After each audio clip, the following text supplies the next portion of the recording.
pledge allegiance to the flag of the United States of America and to the republic for which it stands, one nation, under God, indivisible, with liberty and justice for all.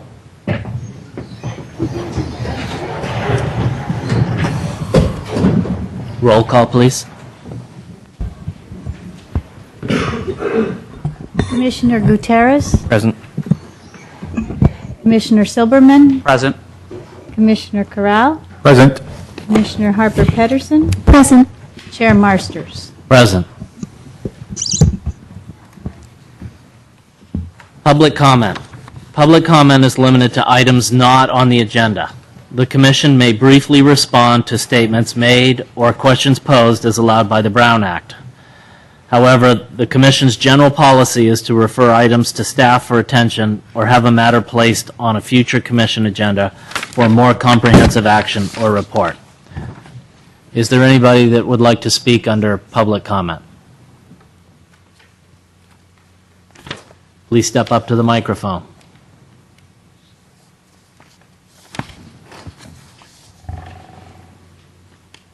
First of all, I'd like to start with, there's been some citizens that have requested, under the California Public Records request, complete informations. And it's evident by the information provided by Samtrans that the public records request information provided by the city was incomplete. I'd like to remind the city that California law requires that you do comply with these public record requests. High-speed rail development will not allow for sufficient setbacks to mitigate. Excuse me, this is not about the project. This is something totally independent of the Transit Village. Oh, and I apologize, and I'll Okay. withhold my comments. I thought that was the only Thank you. subject. Can we get your name also? Glenn Gelino. Thank you. Okay. Okay. We're going to move on to approval of the minutes. Are there any changes to the minutes? Yes, just a few. If you can control search Pedersen and put E instead of O at the end of my last name, that would be great. It's Danish. Anything else? Do I have a motion to approve? Move approval with that change. Second. All those in favor? Aye. Aye. Okay, we're going to move on to new business, and the first thing that I would like to say before we get started is if you would like to speak, please fill out a speaker's card, and when you come up to the microphone, please state your name. Before we move on to that business of the San Carlos Transit Village Final Impact Report, there are a few items I want to mention. First, as a planning commissioner, we're required to disclose ex parte communications with individuals or groups involved with the project.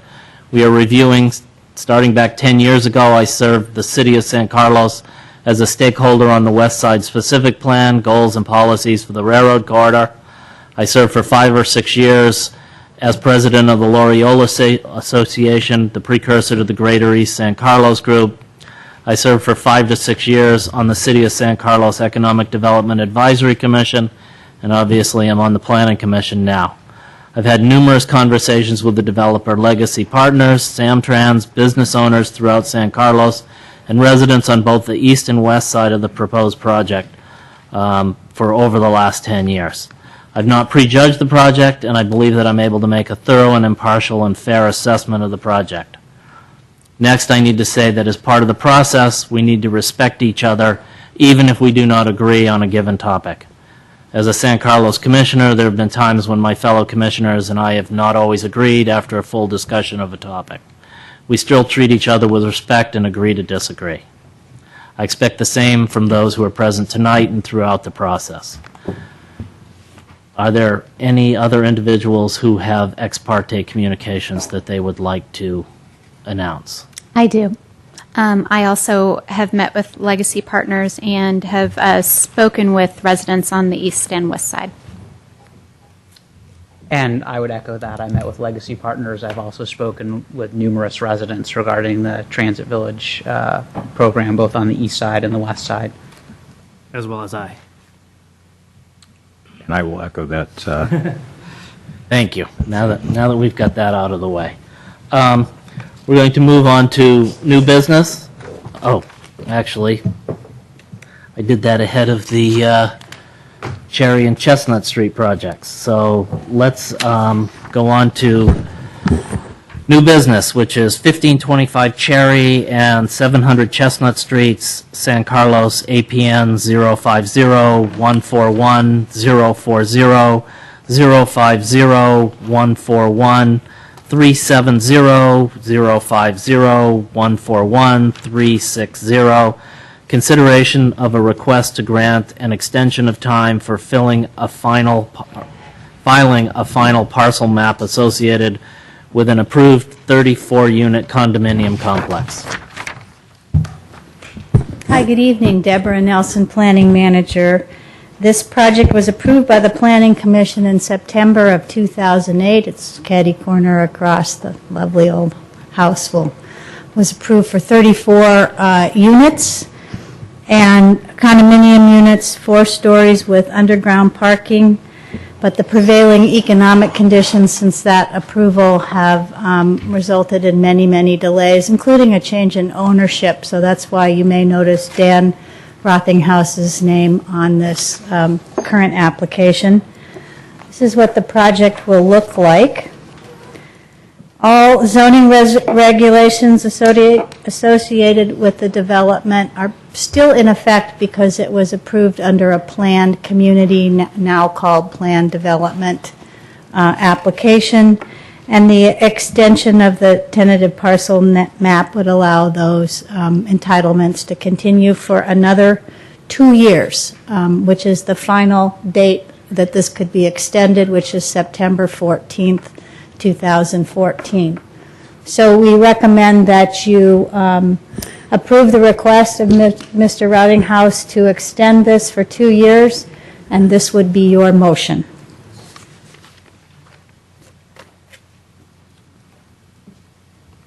Any questions?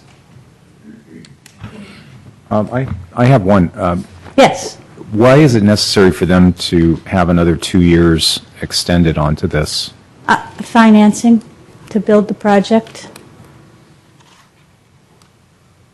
So, okay, it seems to me that it's just a little, it's been drawn out all this time, and I understand the ownership changes and all.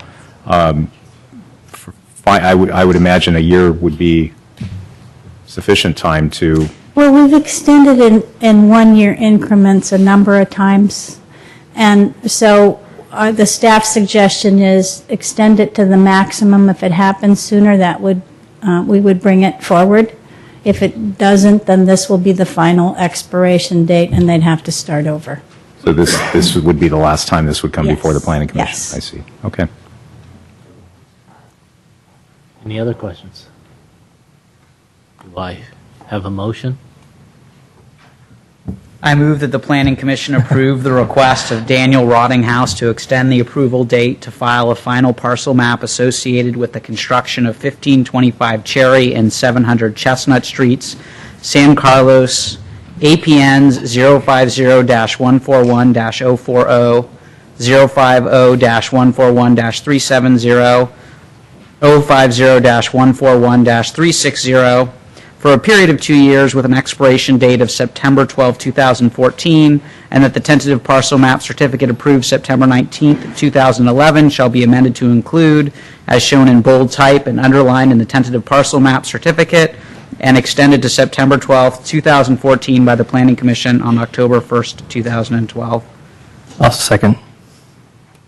All those in favor? Aye. Aye. All those opposed? Thank you. Moving on to the next agenda item, public hearing. The procedure for a public hearing. Staff will present a report on the history, physical features, etc. on the application, followed with staff recommendation. The applicant will make a presentation. Thereafter, interested members of the community may speak on the proposal. When all interested parties have had an opportunity to be heard, the hearing will be closed, and no further discussion from the floor can be held. The commission will then consider the evidence and make its recommendation. Just one question. Is this going to be a situation where people drawn out for like 2 hours before we speak, or when are we going to get to speak? Because we have a bunch of people. Last time it went for like 2 hours before we say anything. Let me finish. Just how long do we have to wait? Let me finish, and then I'll explain that. If you challenge a public hearing item in court, you may be limited to raising only those issues you or someone else raised at the public hearing described in this notice. The public notice or in written correspondence delivered to the city at or prior to the public hearing. Speakers should fill out a speaker's form found by the door and hand it to the recording secretary prior to addressing the commission. The speaker should come up to the microphone to speak since the meeting is being recorded. This will assist staff in preparing the minutes. Item A and B will be considered at the same time. Consideration of a resolution of the Planning Commission on the San Carlos Transit Village Final Environmental Impact Report. Consideration of adoption of a motion of the Planning Commission to give the applicant further direction on the proposed San Carlos Transit Village project. Good evening, Honorable Chair, members of the Planning Commission. Tonight's public hearing is to provide the Planning Commission and the public additional information requested at the July 30th study session that you had, and provide the opportunity to hear from and ask questions of the experts on the EIR, in particular noise, traffic, and soils remediation. The Planning Commission tonight will conduct a public hearing, and as was the process in July, staff will record the comments on that screen over there, so we keep a record. At some point, the Planning Commission will consider a motion adopting a resolution of the Planning Commission for certification of the EIR. The Planning Commission may also wish to consider a motion to give the applicant further direction in the future on the proposed project. As was presented in July, the project is a two-phase track. Phase one is only about the consideration of the environmental review or final environmental impact report. Certification of the EIR means that the EIR adequately addressed and reviewed the potential environmental impacts of the proposed project. If the EIR is certified, then the city would consider phase two, which is what is referred to as the merits of the project. And this means that all the permits and the design considerations would come forward to a new set of public hearings.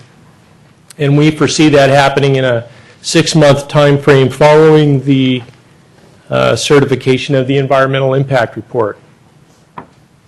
The environmental process for the Transit Village project started with an application back in 2007 for the project. And in March of 2008, a notice of preparation was released for comments. The draft EIR was published in December of 2009 and started a 45-day public review process. And as part of that public review process, the city received written and verbal comments as part of that initial review of the draft. And all those comments, those verbal and written comments, were responded to in this final EIR.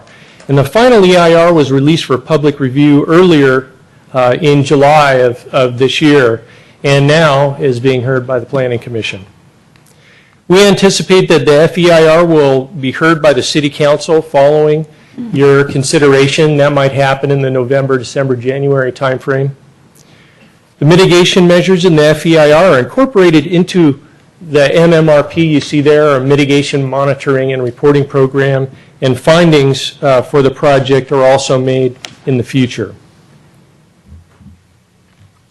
In terms of tonight's meeting schedule, the focus will be on presentations and answers to questions raised at the July 30th study session. The answers to the July 30th study session are included in attachment 6 of your report. And tonight it's about asking the questions, the Planning Commission, perhaps the public, and educating everybody about some of the specific details that came up at that time and tonight. So following my comments, we have Michael Kay of Atkins to review some things about thresholds of significance with CEQA. We also have Chris Shields of Atkins, who will present his noise findings.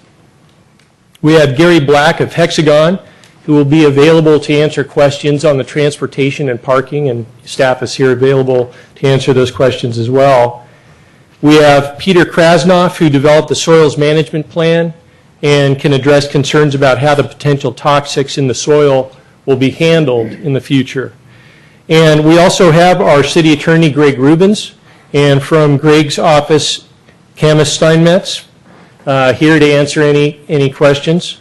And we have also Brian Mora, our assistant city manager. We have Deborah Nelson and Stephanie Bertolo Davis as well, and myself. So we have a lot of people here to help you answer your questions and provide you with information. So certification, well, what is it? Well, certification of the EIR is done by a document called a resolution, which is a written statement, and eventually that written statement would be adopted by our city council. As the council's recommending body regarding CEQA, the Planning Commission also adopts a resolution which includes findings regarding the conclusions on the adequacy of the EIR, and those are some of the findings that you would need to make.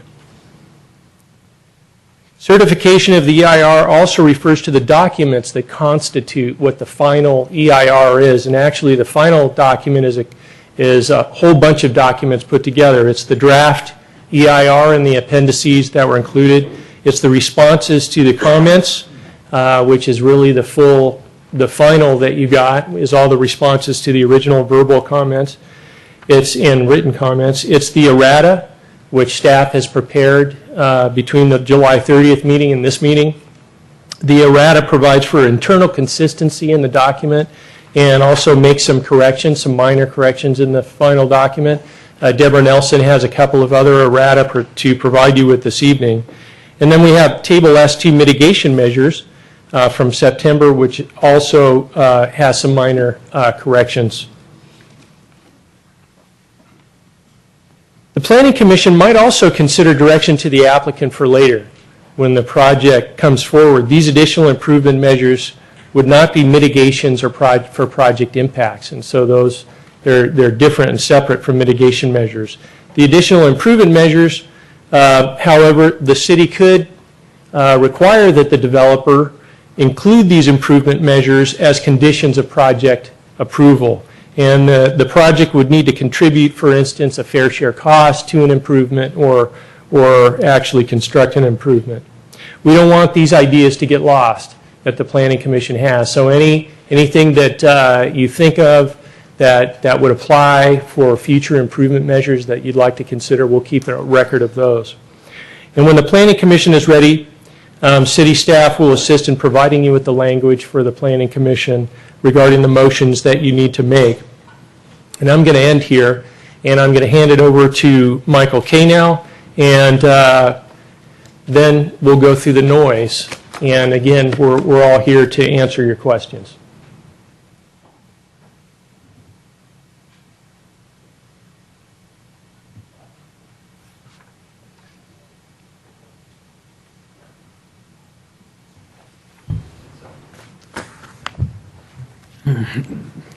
Chair Marson, members of the commission, it's good to see you again. I think you remember when we were last here in July, I gave a more detailed overview of the proposed project and the environmental document and the results of the environmental document. As Al said, my name is Michael Kay. I work for Atkins. We are the consultant that prepared the EIR. We've been working with the project for quite a few years now, working with the city both from the initial notice of preparation of the document through the draft document and response to comments and the final. As Al said, I'm just going to briefly talk about thresholds of significance that were applied to the project. I have Chris Shields here. He's going to talk to you about the noise process and analysis and results, and then we'll turn it back over to the city. Some of these slides are from my original presentation last July, so I'm just going to briefly go through those.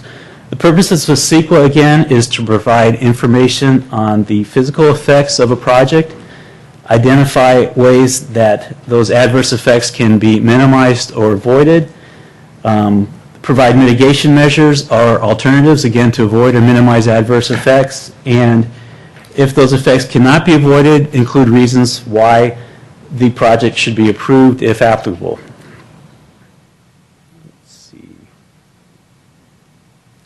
So what constitutes significance? Again, CEQA relies on an analysis of potential adverse changes in the physical conditions of the project site for which a project is proposed. The determination of significance is based on factual and scientific data, and it's up to the lead agency to determine that the direct physical changes in the environment have been adequately addressed, and any both immediate changes to the environment, indirect changes to the environment, and also cumulative changes to the environment. So how is significance determined? CEQA provides for adopted thresholds of significance in the state CEQA guidelines. They're based on scientific and factual data. These guidelines can be found in Appendix G of the CEQA guidelines.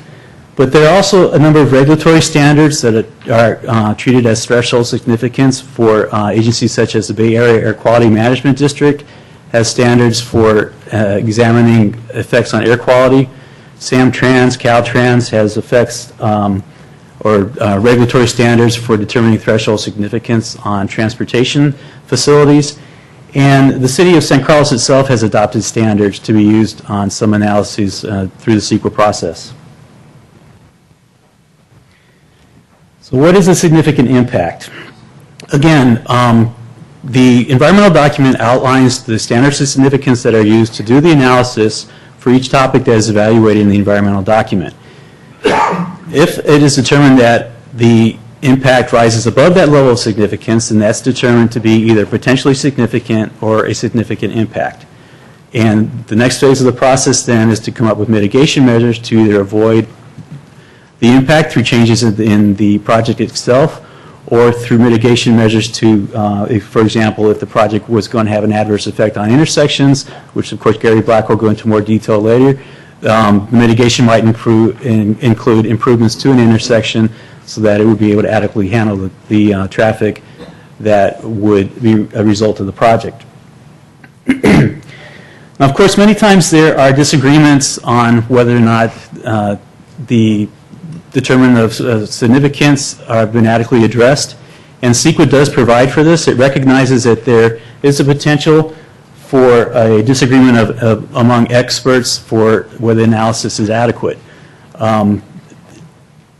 In such cases, it's up to the lead agency to acknowledge that there has been disagreement among experts and also document why they have decided to move forward with the project or which analysis the lead agency is going to rely on for making the determination of effect. And again, the lead agency only needs to summarize the main points of disagreement and explain the choice of opinion. And this would be done in the findings for the document that was mentioned earlier by Mr. Savay. I'm going to interrupt you. Are there any disagreements among the experts at the moment? Well, I'm sure you'll have a lot of disagreement among the experts in the audience behind me. We have been receiving public input and from the project from the beginning since we had initially released the notice of preparation. This is documented in the EIR, and both either we have agreed with the comments and made changes to the document itself, or when we disagreed with the comments and we provided the information in the document why we don't agree with the comments that were received. Thank you. Again, factors not relative to CEQA. As I said earlier, CEQA really relies on direct and indirect changes to the physical environment. Speculative changes are not analyzed by CEQA. Public controversy is not a part of the CEQA process, although that does feed into the approval of the project. Economic and social effects are not topics subject to CEQA, again, because CEQA relies on physical changes to the environment, and public opinion does not feed into the CEQA process.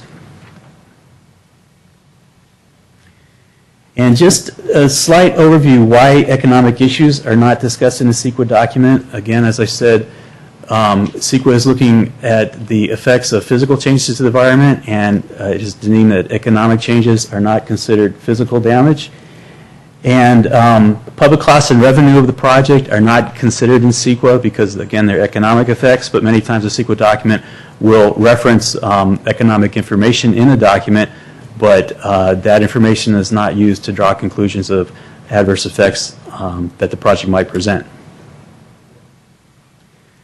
With that, I'm going to turn it over to Chris Shields. Chris is going to give you an overview of the noise studies that we've done, the results of those studies, and he'll then turn it back to the city, and we'll conclude. Thank you.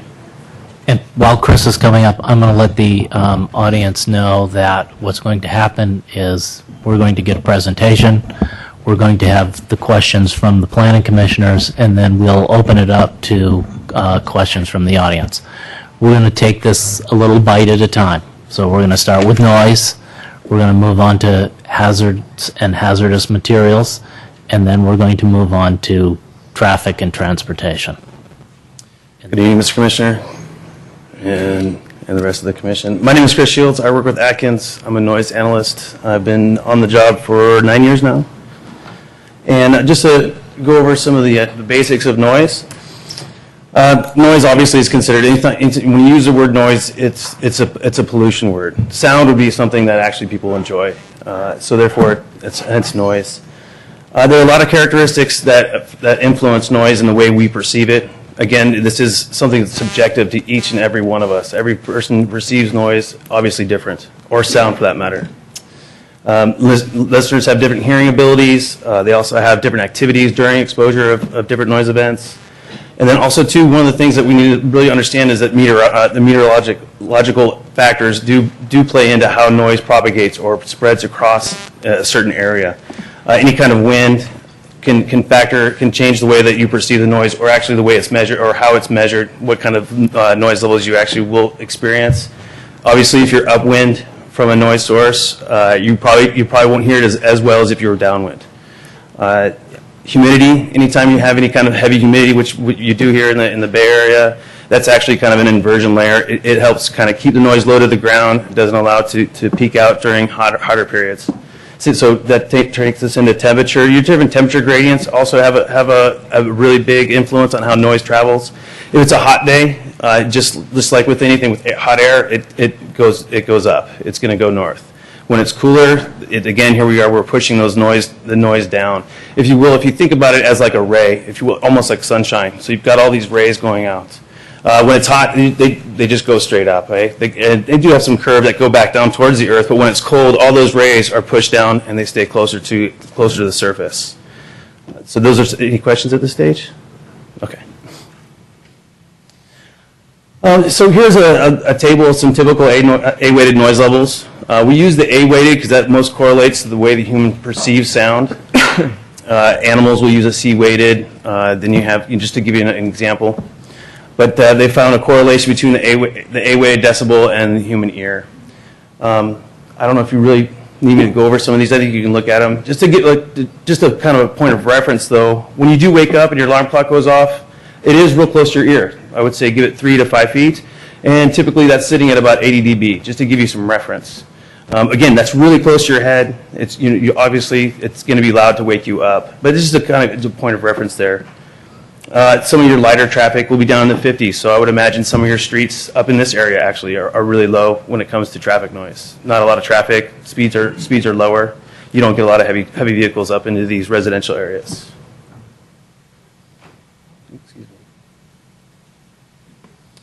So measuring noise. Obviously, when you're working on a project like this, you have to use a Type 2 meter. It has to be what we call ANSI approved, American National Standards Institute. What you do is you find your average height and you place your microphone at that. Generally, any Caltrans, FHWA, FTA, any of those manuals are going to direct you to set your microphone so it's at 5 feet 6 inches. That way you kind of you're capturing a majority of the population walking around. Also, too, it's a good idea to position the free field, meaning you want to be out away from your noise source so you actually capture it as it's in its natural propagation or natural spreading. A lot of times, if you tend to get within that 50 meters or 50 feet of your noise source, you might not see the results that you expect. So generally, I typically, when I'm conducting noise measurements, I like to be at least 50 feet, and in some cases further, just so that I'm capturing the way it actually will propagate as it even goes further away from the source. I like to be in a free-flowing condition. If I'm measuring noise, for traffic noise, I obviously don't want to be there when it's peak hour traffic, because during peak hour traffic, all the cars are stopped, because it's traffic jam. Same thing with the train. I wanted to make sure that when I was measuring the noise, I was getting it at speed and not slowing down into the train station. So I positioned myself north of Holly, where we had free-flowing conditions, where the train, if it was going 30 miles an hour, it didn't start slowing down where I was at. It might have slowed down if it was passing through the station to pick up passengers, but again, that was further down. And obviously, when your train starts slowing down, if they're not using their horns or if their wheels are still true, a lot of times you hear a lot of screeching from a train. That tends to be a flat spot on your wheel, so it actually skips along the track and creates that screech. So as long as your wheels are true, you won't find that screech as much. Luckily, there's not a big bend. You find a lot of screeching in bends as well. But again, I wanted to be in the free-flowing motion of the train to get its maximum noise exposure. We tend to, when we do our noise measurements, we do it for a specified period of time, typically 15 minutes for an ambient. If you want to know a 24-hour noise level, you set it up to record noise levels on the hour so that you can then generate an LDN, a CNL, and that way you're allowed to put your penalty points during evening or nighttime hours. Obviously, as we move into the evening or nighttime, a lot of activity starts to slow down. People are going home. Traffic is lightening up, and we can start hearing other noise sources a lot easier. Hence that penalty. You add a penalty so you can capture that and get a true representation of how it's being experienced by the public. For some of these measurements I actually just did what we call a single event level. So I'm watching my meter. As my meter starts to respond, and it's being dominated by the noise I'm looking for, in this case the train. Once the meter is dominated by the train, I go ahead and I start running it.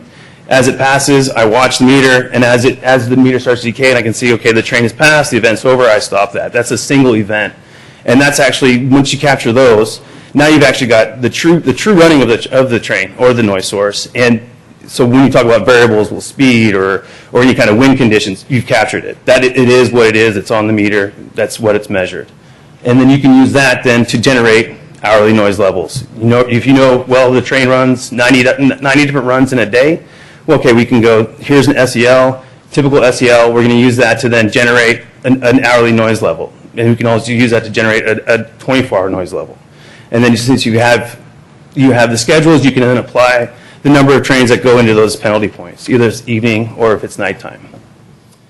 And then the whole time you're taking a measurement, it's really good to observe and note what's happening during the event. So you can make note of it. If there's any special circumstances, you can account for that in your analysis. So the first measurements that were conducted for this project were back in 2006. Illingworth and Rotkin performed them. And here are the results. As you can see, I think a lot of people have seen these before. I just want to show you that this was looked at in 2006. This was their methodology. I see they took a short-term measurement, 45 feet from a center line, 50 feet from the railroad tracks. That's 35 feet from another center line, 20 feet from the railroad tracks. So that's the way they decided to conduct theirs. So when I went back out in response to the comments that we received, we went out and we conducted more measurements. So back in December, I was out here and we did a long-term measurement at 110 feet from the tracks at a local residence on Old County Road. And we measured 76.9. Now that's pretty loud. That's all the train right there. It's the first house right next to the train track, so you're getting all the exposure. What I then did is I took a meter and I went further into the community, and about 650 feet from the tracks. And as you can see, we have a really big difference, almost a 20 dB difference in results. And these were concurrent.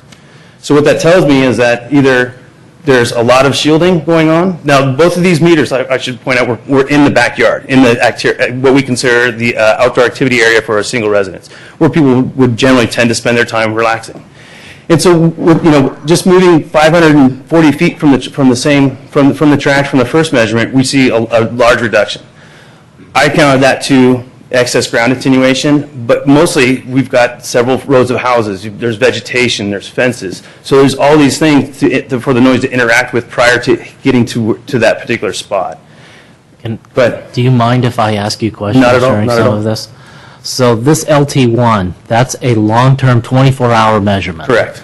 And that LDN there, 76.9, 76.9, 70, we can call it 77. 76.9 or 77. Might as well, yeah. That's an LDN. Yeah, that's a day-night noise level. Day-night noise level. Correct. So what's happened is that from the hours of 10 p.m. to 7 a.m., you've added 10 dB to every hourly noise level just to correct for the acuteness that we're going to have at night when we're sleeping. We're going to be anything that goes bump in the night, you might hear it.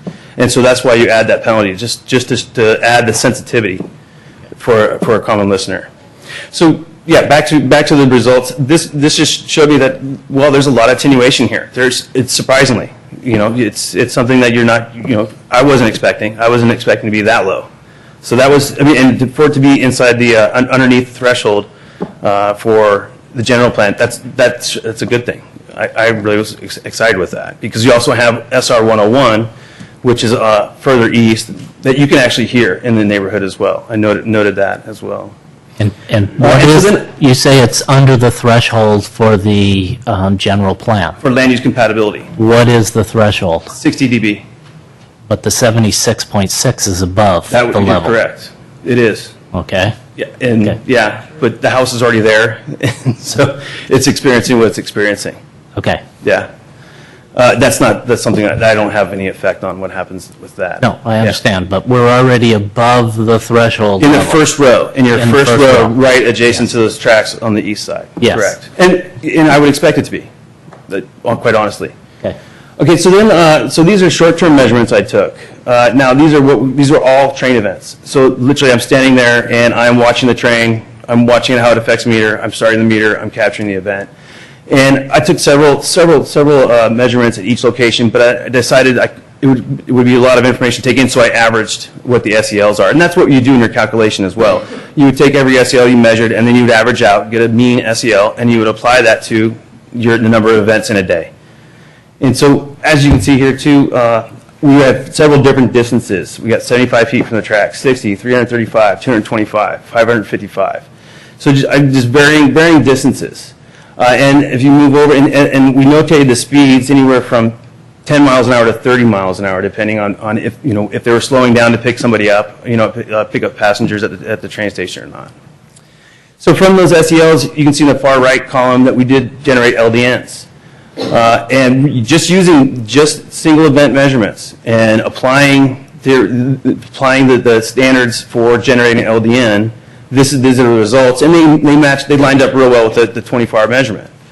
And then again, as you can see, as we get further into the community, we get some serious attenuation from intervening houses, from fences, from vegetation. If someone's got an RV parked on their street, that's going to be a nice big barrier for noise to have to interact with. And then I did pull this from the general plan just to kind of show this is a noise map of the city. Now you can see where it's redder, it's obviously louder, and your major noise source in the city is actually SR 101. You can see how that noise spreads out, and it actually engulfs a larger portion of your community than the actual train tracks. I also decided to show this because it does help show that the measurements are standing up to the noise modeling. We're seeing a quick attenuation from the tracks. So when we go down to analyzing noise, we have CEQA thresholds. Now, CEQA, they provide really ambiguous thresholds. They don't actually give you a numeric standard. They allow that to either be dealt with by the analyst, or by the agency that the project is located in. This being the city. So yeah, you have your basic CEQA standards, again ambiguous. Then you move down into your city or your federal, or sometimes county as well, state as well. But they're basically looking for, does it create a substantial and permanent increase in ambient noise levels prior to the project being implemented? Now again, that's the question. They don't provide you numerics. So a general rule of thumb is to use a 3 dB increase. Now, however, there have been studies that have shown that if you are in a louder environment, you should have a smaller incremental increase before it's an impact. That makes sense to me, and I think it makes sense to most folks. So the city of San Carlos, the general plan states that if a project were to cause a 3 dB increase in the 24-hour noise level, the LDN, that would be considered normally unacceptable. Now, if the LDN were to increase by 5 dB but stay within the land use compatibility zone, then it'd be considered okay. Over 5 dB, so if it's 65 dB and the project results in a 60 dB noise level after it's implemented, it would be considered acceptable. Although there is a 5 dB increase, you're still within the land use compatibility standards. Then we move down to the FTA. Now the FTA, they put together a range of noise standards that relate solely to transit projects with rail. So they basically devised this just for rail projects. And so the way they look at it is that they use a sliding scale. Again, if you're in a really loud noise, in a noisy environment, there may not be a project, if a project is implemented and it even contributes 1 dB, it's considered a significant impact. That would be, say, for our residents along Old County Road, 77 dB. If the project were to create 78 dB, we can consider that a significant impact. And then as you move away, as you move down into, if your ambient noise levels are in the 60s, that generally, not off the top of my head, but I believe you can have a 5 dB increase before it's considered an impact. So it's a sliding scale. And from a noise perspective, from an analyst perspective, I think that's a good thing for the public. It's when they're more stringent. I mean, otherwise we're just looking at a 3 dB increase based on what the general plan calls for.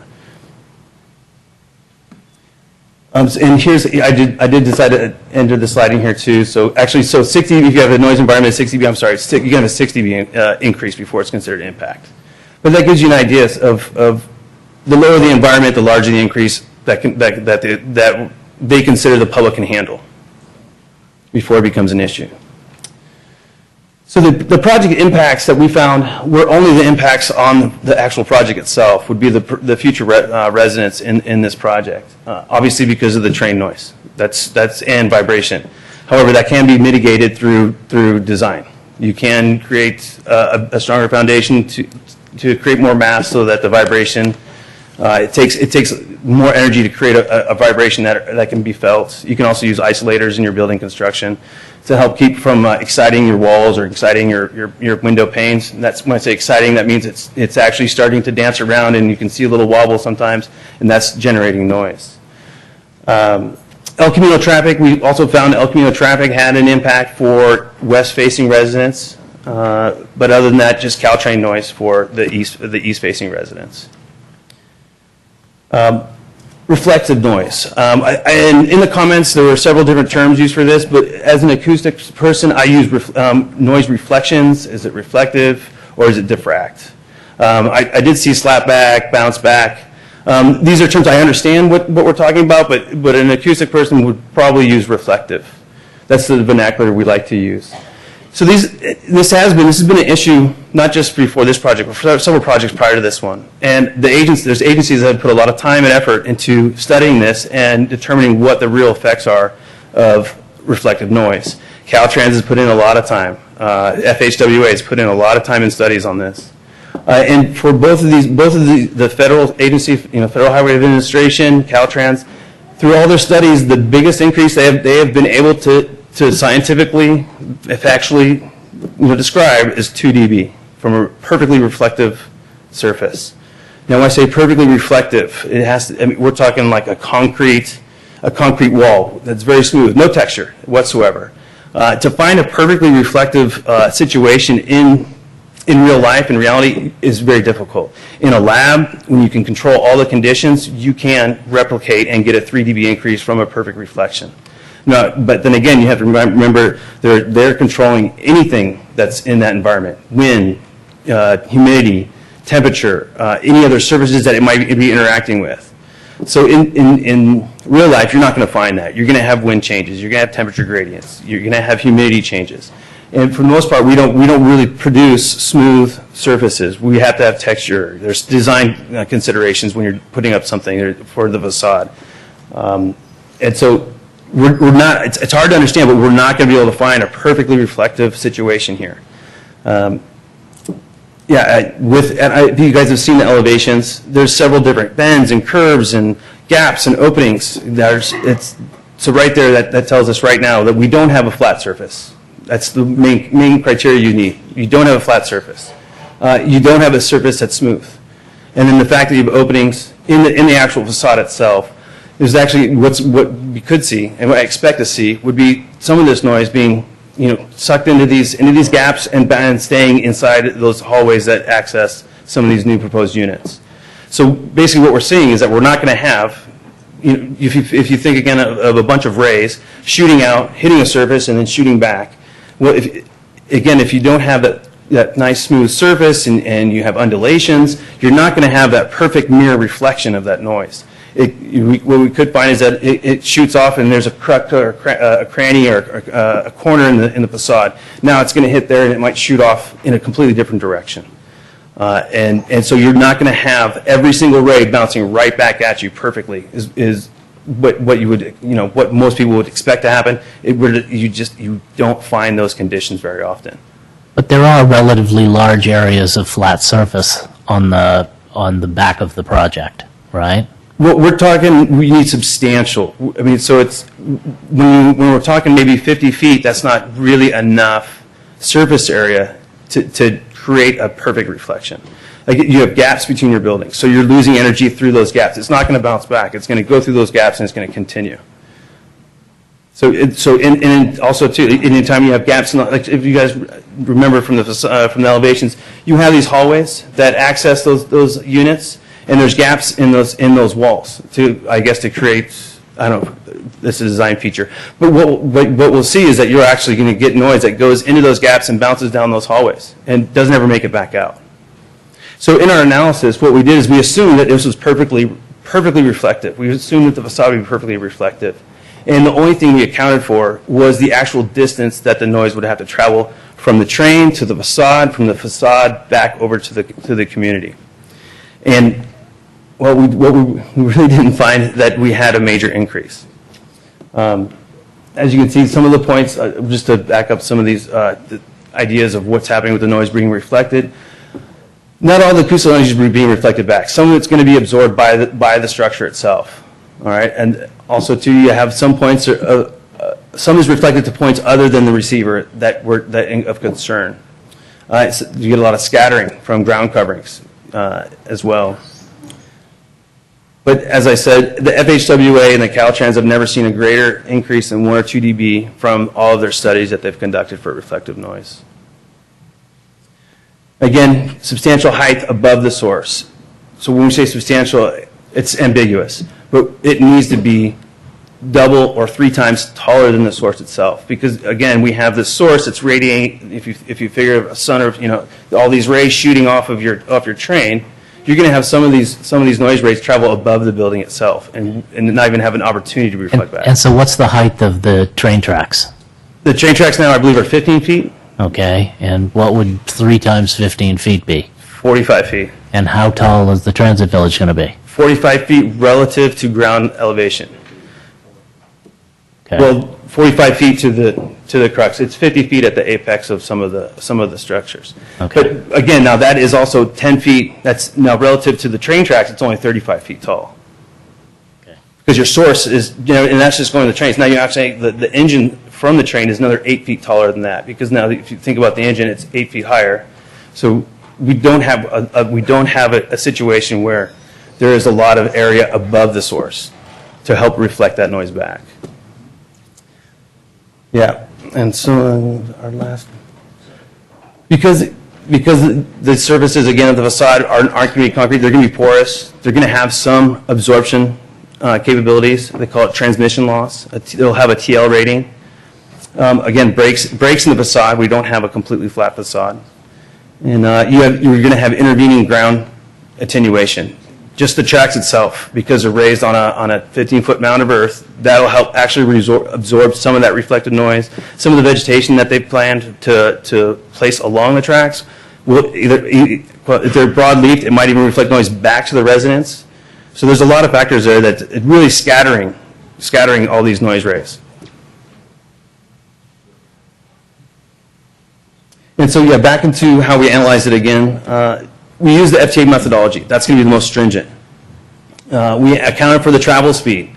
There was a comment that we received that the travel speeds were too low, and I agreed. After going over the analysis, I must say I wasn't the original preparer, but I got brought into the project just last year. So when I looked over the analysis and I looked at the train speeds that were applied, I agreed. I observed trains going faster than the 10 and 15 miles that they applied for their analysis. So I adjusted that, and that's what we're seeing in the results that we have now. We also made sure we cataloged the daytime and nighttime events so we could capture the different penalties that we would need to apply. We measure our single event noise and use that as a direct variable for our calculations. And then we accounted for the reflected noise distance it actually has to travel. And then I did assume, as we spoke earlier, that all noise is going to be reflected perfectly. But so all we're really adjusting for is just the distance. All right. So when you account for the distance, we're only seeing very small increases, just of a dB. What we'll actually see at the very front row of Old County Road is that they won't see a difference at all. The noise that is reflected, if the amount of noise that is reflected back, it would actually arc up and over the first row of receivers. And I would be surprised if any of that noise reflected to the first row of receivers. They're going to have that train right there, and that will be the dominant noise source. I think what we have to understand too is a lot of the noise that's being reflected is being reflected back into the source itself. And then it's actually then being reflected back to the property. So there's a lot of bouncing around. They call it an urban canyon effect. But for the most part, as I said, we're only seeing a dB increase when we do our calculations this way. I would hesitate to even say that's going to happen. I'd be very hesitant, just because in my experience that we're not finding that the noise is reflecting as perfectly as some would like to think it will do. And I think that's us.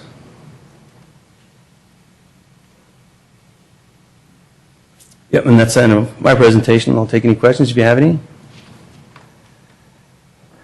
So that +1 is based on a perfect reflection? That's assuming a perfect reflection and only accounting for the actual distance that noise is traveling from the train to the facade, the proposed facade, and then back towards the residence on the east side of the tracks.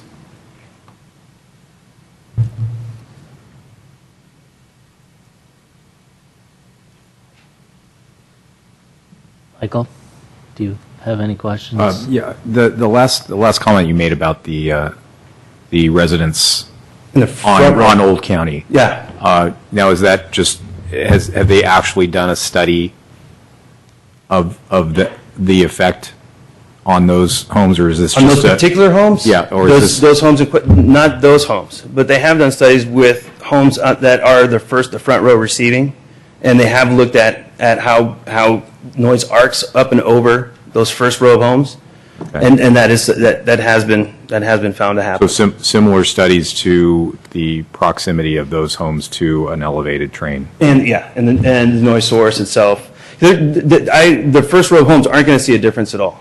The noise level is what it is, and honestly, you're only going to find any kind of potential reflection further east of those first row. And these are based on actual studies, not lab studies or calculations? Yeah, these are based on Caltrans studies, Federal Highway. Actual houses, okay. Yeah, Their most recent one was done down in LA in response to parallel noise barriers along a freeway.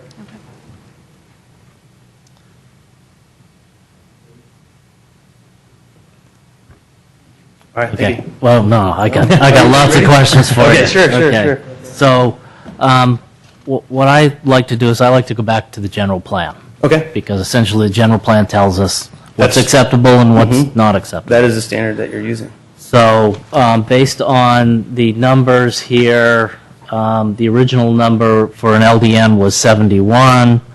The following one that you had was 76.9. From the table. The in- 71, I believe, is in the first draft. Is that correct? Yes. Okay. And yours is closer to 77. Yes. That was Okay. based on a measurement. That wasn't a calculation. So when you look in the table 9.1, the acceptable levels for an exterior noise level in a residential area is 70 if during the daytime, 60 at night. Existing conditions are already beyond that For the first row, correct? for the first row, and probably a couple of houses in. I did not see that. Okay. You didn't see it, even if you looked at the second house? From my direct measurements, I didn't see you have a second house in from we were at 110 feet. Then is the first row, right. right? And then I believe we You went just to went 1 yard back? We went to 170 feet. Okay. And at that point, it was, I want to say 56 dB. No, I think it was further down. no, I It was think like you're talking 500 feet or 600 650 yeah. feet down the street. I'm actually It was looking. down at 56. Okay? It was 650. So it's 650 feet down the road, it's at 56. Okay? So we had at No, look at the the long-term, the long-term study. Okay, so now you're at 650 feet and you're down a little bit below 60. correct. Okay. So through our SELs at, sorry, I misquoted at 170, 225 feet. We were through calculation of But you're- direct measurement, You're looking at a single event now. several single Okay. events. That was Right. each of those locations. I actually spent an hour. This table here is really looking at hourly noise levels, okay? Correct. We're looking at those, and the maximum is 70, okay? And at night, it's 60. Now, it already exceeds those levels. If you look at note number 3 in the table, let me read it to you. In situations where the existing noise level exceeds the noise levels indicated in the above table, any new noise source must include mitigation that reduces the noise level of the noise source to the existing level. So even your 1 dBA has to be mitigated, okay? Provided that it's- Because it's a significant impact. Provided that the existing ambient noise level is either No, over 60 or over 70. Right, which you've actually shown Shown, yes, that that the first row existing house- levels, right. But you haven't done the complete study to say at house number 2, at house number 3, at house number 4, okay? So that gets to my other point, which is that, and I got a whole bunch of them here.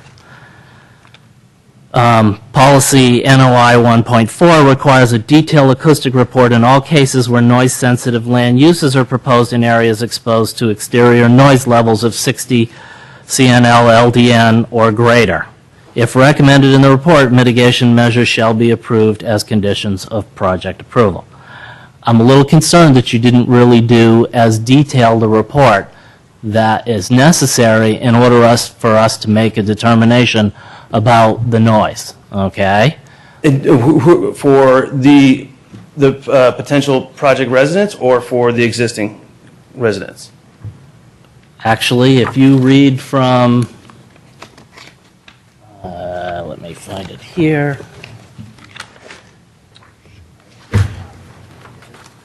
The first environmental impact report states that it's for purposes of this EIR, a noise or vibration impact would be considered significant if the proposed project causes exterior noise levels at existing or proposed single-family, multifamily residential uses to exceed 60 dBA, 65 dBA LDN, or cause interior noise levels to exceed 45 dBA.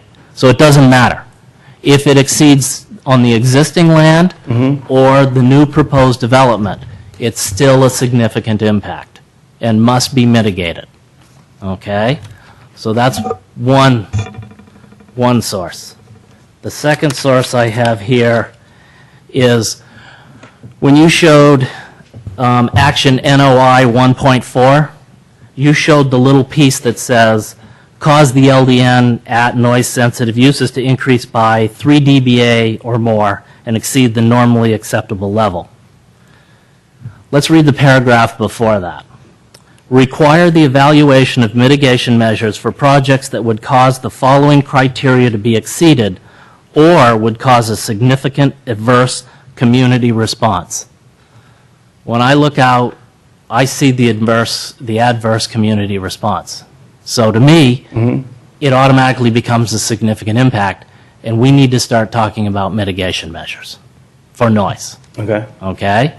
So I believe that I have one more situation here that I can point to, but I've already given you two reasons for which the noise impact is significant, and we need to start talking about noise mitigations. Okay, so the first way we try to mitigate that noise would be to erect a sound wall.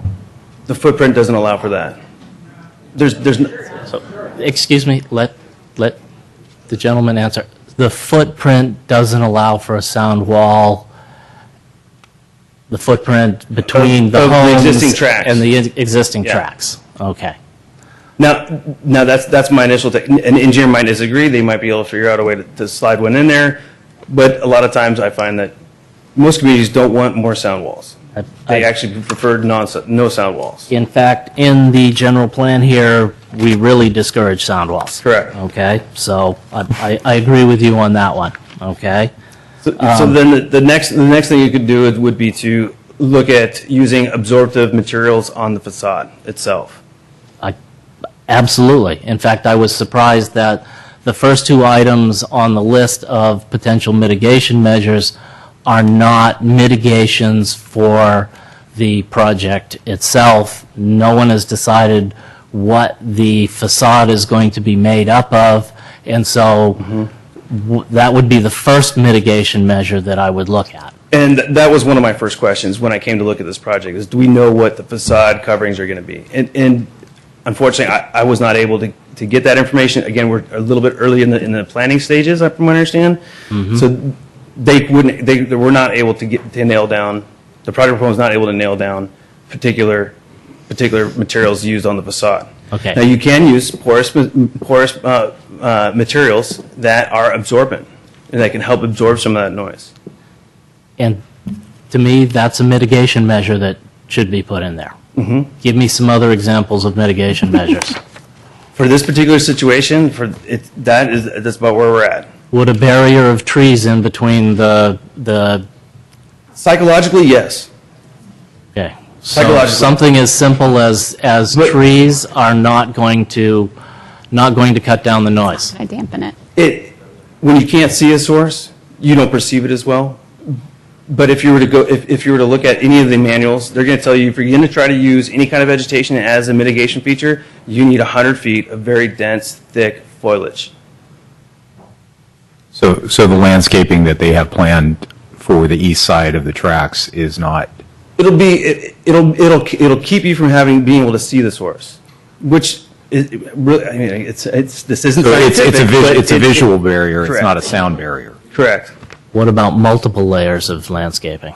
If you've got the room, I would encourage as much as you can put in there, and I would go broadleaf. I wouldn't go any evergreens. The broadleaf, if they're on the east side of the tracks, the broadleaf will actually it can help to actually the broader leaves can help actually reflect noise away from the east side. And what about not the idea of a complete sound wall, but what about the idea of using sound absorbent material on the back of, shall we say, something artsy that sits on the berm that would absorb the noise and break up the noise in multiple levels without being a solid wall? Yeah, it might not be as effective when you go to measure it. When you actually pull out a meter, you probably won't see much reduction. Again, with a wall, any kind of wall configuration, like I said, when you look at a train, that noise source is 8 feet off the ground.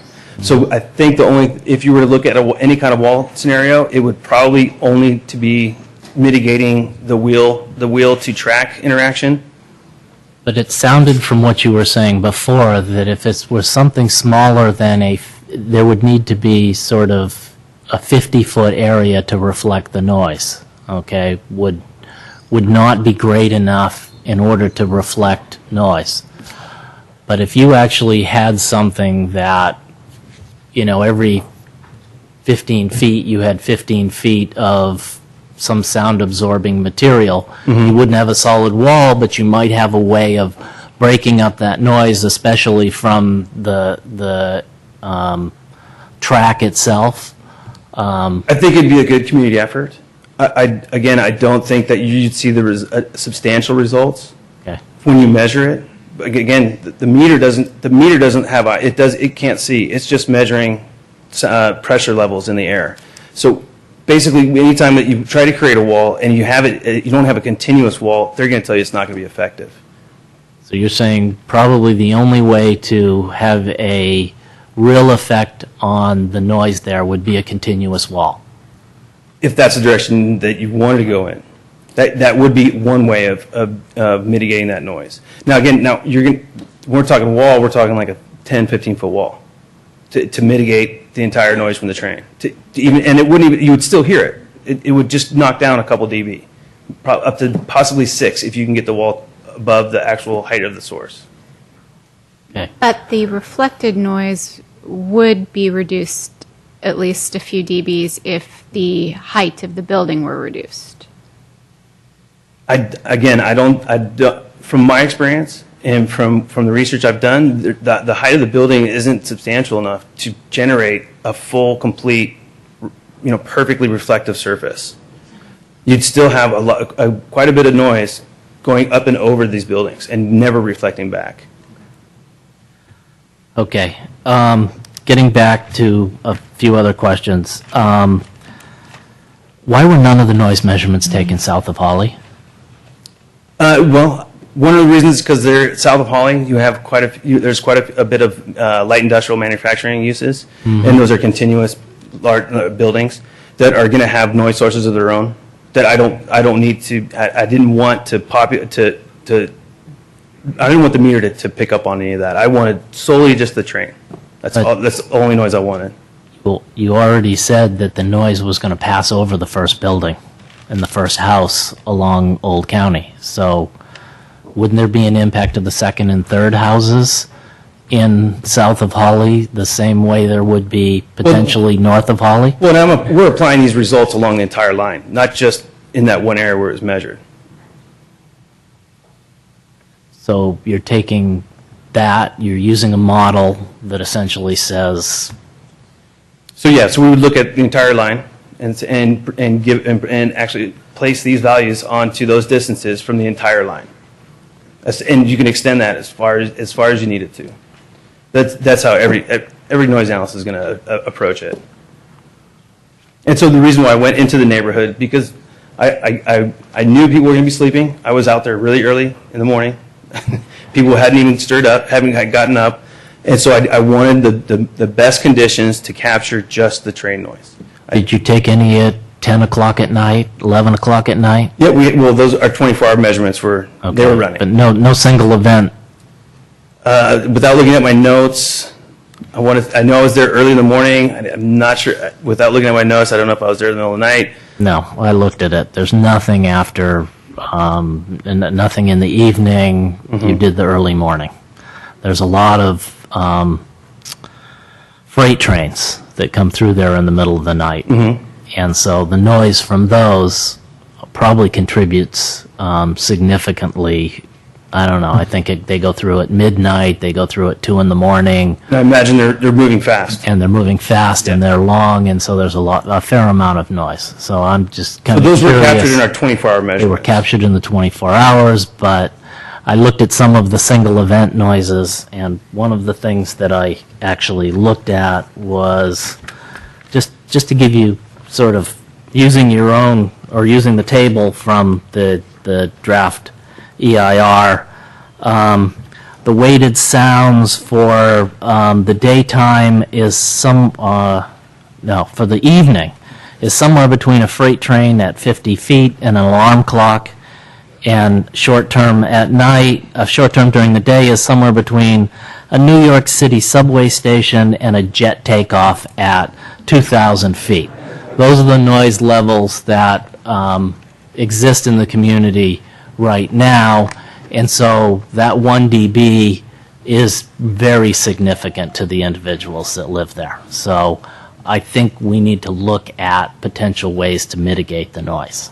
And I think the best approach would be to work on what kind of materials are being installed on the facade facing the east neighborhood.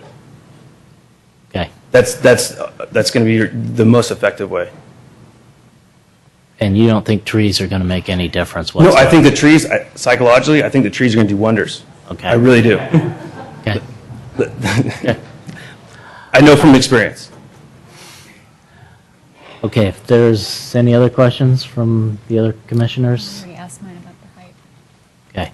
I was just, did you get a chance to respond to the questions about the houses to basically the second house back or the third house back? It sounded like you thought that you had a pretty good sense of what the sound is at those houses already. And if you do, I mean, I'd love to hear what you have to say about it. So when you take your measurements, the first one was at 110 feet. That was and then I went at 220 feet, basically doubling the distance. And noise is really is dependent on your distance. And so every time you have a doubling of distance, that's going to tell you give you a handle on what your attenuation rate is from that source and how it's decreasing or attenuating over the concerned area. And what is that 110 feet an equivalent of? Is that basically from the first house to the third house or the first No, that house would be to the fourth 110 house? feet was from the center of the railroad tracks to the first. No, then you went another 110 feet out again. Yeah, right? We're 50 feet wide and 100 feet deep in our neighborhood. So they're about 50 feet So wide. Two houses. I tried to double my distance in order to see what kind of attenuation rate we had, and it actually it's kind of a practice you do so you can go, oh, well, we're seeing the type of attenuation we expect to see or not. So at house 1, you were basically at 76 Complete dB, exposure. and then at house 3, you were basically at 60 dB. We were down. We were I think it was. 650 It was at 600 feet. I think it was 56, but I thought at 220, it was 60, wasn't it? correct. Okay. Okay. So then, what does that mean as far as the second house, or does that mean you're at split the difference between 60 and 76? You're at 68. See, you're talking single events now. You're not talking about a... Well, actually, Scott, I'd like some clarification because I thought that what you were doing with those single events is you were extrapolating it out to get an estimated 24-hour, weren't you? Correct. That's what that 60 was. Correct. Right. Yeah. So he's basing it on multiple single events that he's taking, and then he's combining those to get a 24-hour rating is what I understood him to be doing. The LT1 measurement and the LT2 measurement, are those single events? So Those are continuous monitoring. 24-hour monitoring. 24-hour monitoring. Correct. So there are two different sets of data here. One is the continuous monitoring for 24 hours, Correct. in which he has two data points. Sure. Okay. One is 77 LDN, and the other is roughly 60 LDN. Okay, and they're 550 feet apart, or essentially 10 plus houses. But I thought that what he also did is he did a number of single events that he measured. Right. And then he, using the single events, estimated what You're able to calculate. what you're able to calculate the equivalent. It's basically another way of getting at the 24-hour rating is what he did. And there, what I thought you were saying was you're looking at 60 dB, about 3 houses from the tracks, basically. Correct. And so what I'm wondering is 2 houses from the tracks, is that like 68, or is it exponential? How does it work? I would, without measuring it and feeling very confident, I would say it would be a couple dB higher. Okay, and so when you're talking about the reflective effect, and you said there's an arc, Correct. what do the studies show? Where does the arc end? I mean, where does it start affecting the houses? Is it 2 houses back? Is it 3 houses back? Is it 4 houses back? We're several hundred feet. Again, 650 feet. That's when you're first experiencing it. That's what the studies have found. So based on that, I mean, if you start from the proposition that your numbers are right, and we don't have anything to compare them to, Sure, so let's sure. assume they're right. Yeah, well, yeah. So the place where you're going to start experiencing the reflective noise, the dB level is about 56. Well, no, in our analysis, we went ahead and we stayed conservative. And I just assumed just the first row of houses would be in what we call a shadow zone. Right. And then I applied it to and then what I decided to do was go off the measurements that I had. Those were concrete measurements, so the distances that were known.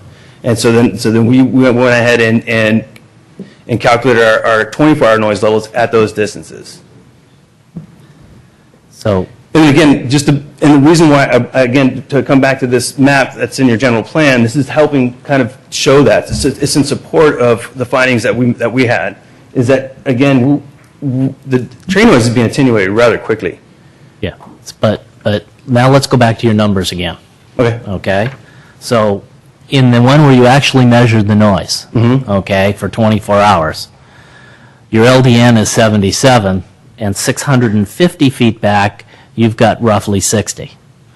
When 58.9, I'll give you 59, okay? Oh, yeah, we'd round up. Okay. We wouldn't round Right. up. Yeah, run to the Right. nearest or round down to the nearest. Now, when you look at the short-term noise, you're looking at 77 again at 75 feet, and now by the time you get to 335 feet, you're down at 56.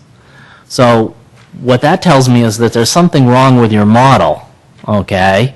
Because if your model were correct, that number would be above 59, right? Because if you're going back 650 feet, okay, and you get a number of 59, then the number in between should be somewhere between 59 and 77, Theoretically. theoretically. But right? there's several factors. I They could have, they understand. could have a taller fence, they could have, a thicker, there's several things. You'd have to, you're basically saying I would need to go to every single house Yeah. and do a measurement. It's just not feasible. I know, but Yeah. there's also the possibility that those numbers could be higher, okay? So you could actually have higher numbers in those houses than what you're measuring, because you're basing it on a model, you're not actually taking those numbers. But I base the calculations on the measurements I conducted. So I'm not even modeling it. You're I'm running it through a taking- calculation, not even through a model. In order to get these numbers here, Correct. okay? So the FTA manual has an equation for this scenario. If you have a mean SEL and you know the number of events, you can run that mean SEL through this calculation, and you'll result in an LDN or a CNEL. Okay, I'm not sure I necessarily agree with that, but that's part of the disagreement. that we're This going to is have. this is what Caltrans and Federal Highway Administration has provided me as tools, Okay. and Okay. so I use them. So, okay. If there's nothing from the other commissioners, I'd like to open it up to the public. I'd like to speak about the sound. Go ahead. I think I can help clear some stuff up a little bit.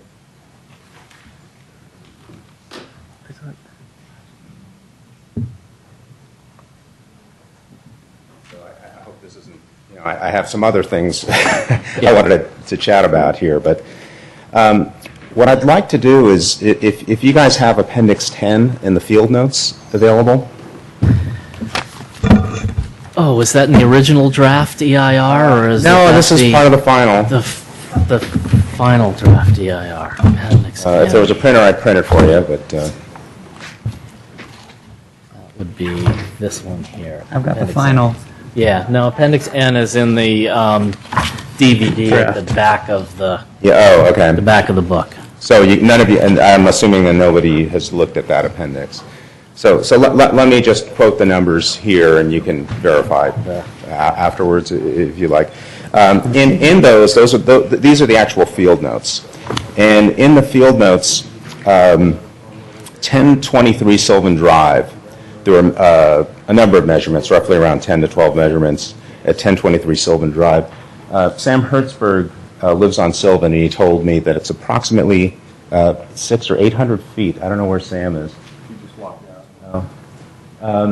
Is anyone on Sylvan? Does anyone know where 1023? There's 3 houses past mine on 1035. Okay, so how many houses in is that? roughly? That's 10 houses from Old County Road. Okay, so 10 times 50 is about It's 500 feet. It's about 500 feet. It's 500 feet, and then whatever the distance is. So we could say roughly 600 feet, I think, for 1023 Sylvan. It's not in the notes, but a rough ballpark calculation. And the rough average is, well, there's a low of 68, there's a high of 77. It's in the mid-70s. I'd say 75 dB is probably the median. So Sam, we're thinking it's about 600 feet, roughly. Okay. So just notice that's about 75 dB is an average for that. And then when you get in a little bit closer, 225 feet, the numbers go up. They go up to averaging in the low to mid 80s dBs. Okay. So 225 feet away. The 5 measurements that we're taking are averaging 83. But, I'm hesitant to do the math in my head, but it's you have a 79, 85.5, 82.5, 85, and 82.7. Okay, and then when you get a little further away, 300 feet, right? So then it's averages around 80 dB. So and these numbers seem kind of correct to me, right? So you're going, the closer you are, the louder it is, right? So the thing that's really hard about sound is it's logarithmic, and the increases. When someone says 80 dB versus 60 dB, it's a lot, and I'll look it up I'll tell you what that difference in actual noise level is. But it's a tremendous. It's not like, oh, it's 100 times. It's like logarithmically higher. So we're talking about huge amounts of differences there. So basically, we're talking about at the worst case with these newer measurements, when you're a little bit closer, the average 50 feet away without any reflections is now up in the 90s. So I'd say probably 90 dB is the average. It's 91, 86.5, 91.6, 85.9, and 90.5. And are these SELs? 50 feet away. Yes, these are the SEL. So it's a single event level? Yeah, well, there's different definitions for SEL. There's also sound Exposure level? Sound exposure level. Does SENEL would be a Yes. single event noise exposure level? Right. So which are you meaning? So Interchangeable with SEL. So it's just single. All right. So basically, the train goes by 91 dB. So you can take a look at a chart that says what 91 dB actually means. It's really freaking loud. And that's 50 feet away. Now, here's the interesting thing. There is one measurement in here where he's measuring the reflection from 45 feet away and then an existing 30-foot building. And the deltas between that, I took a quick calculation as we were listening.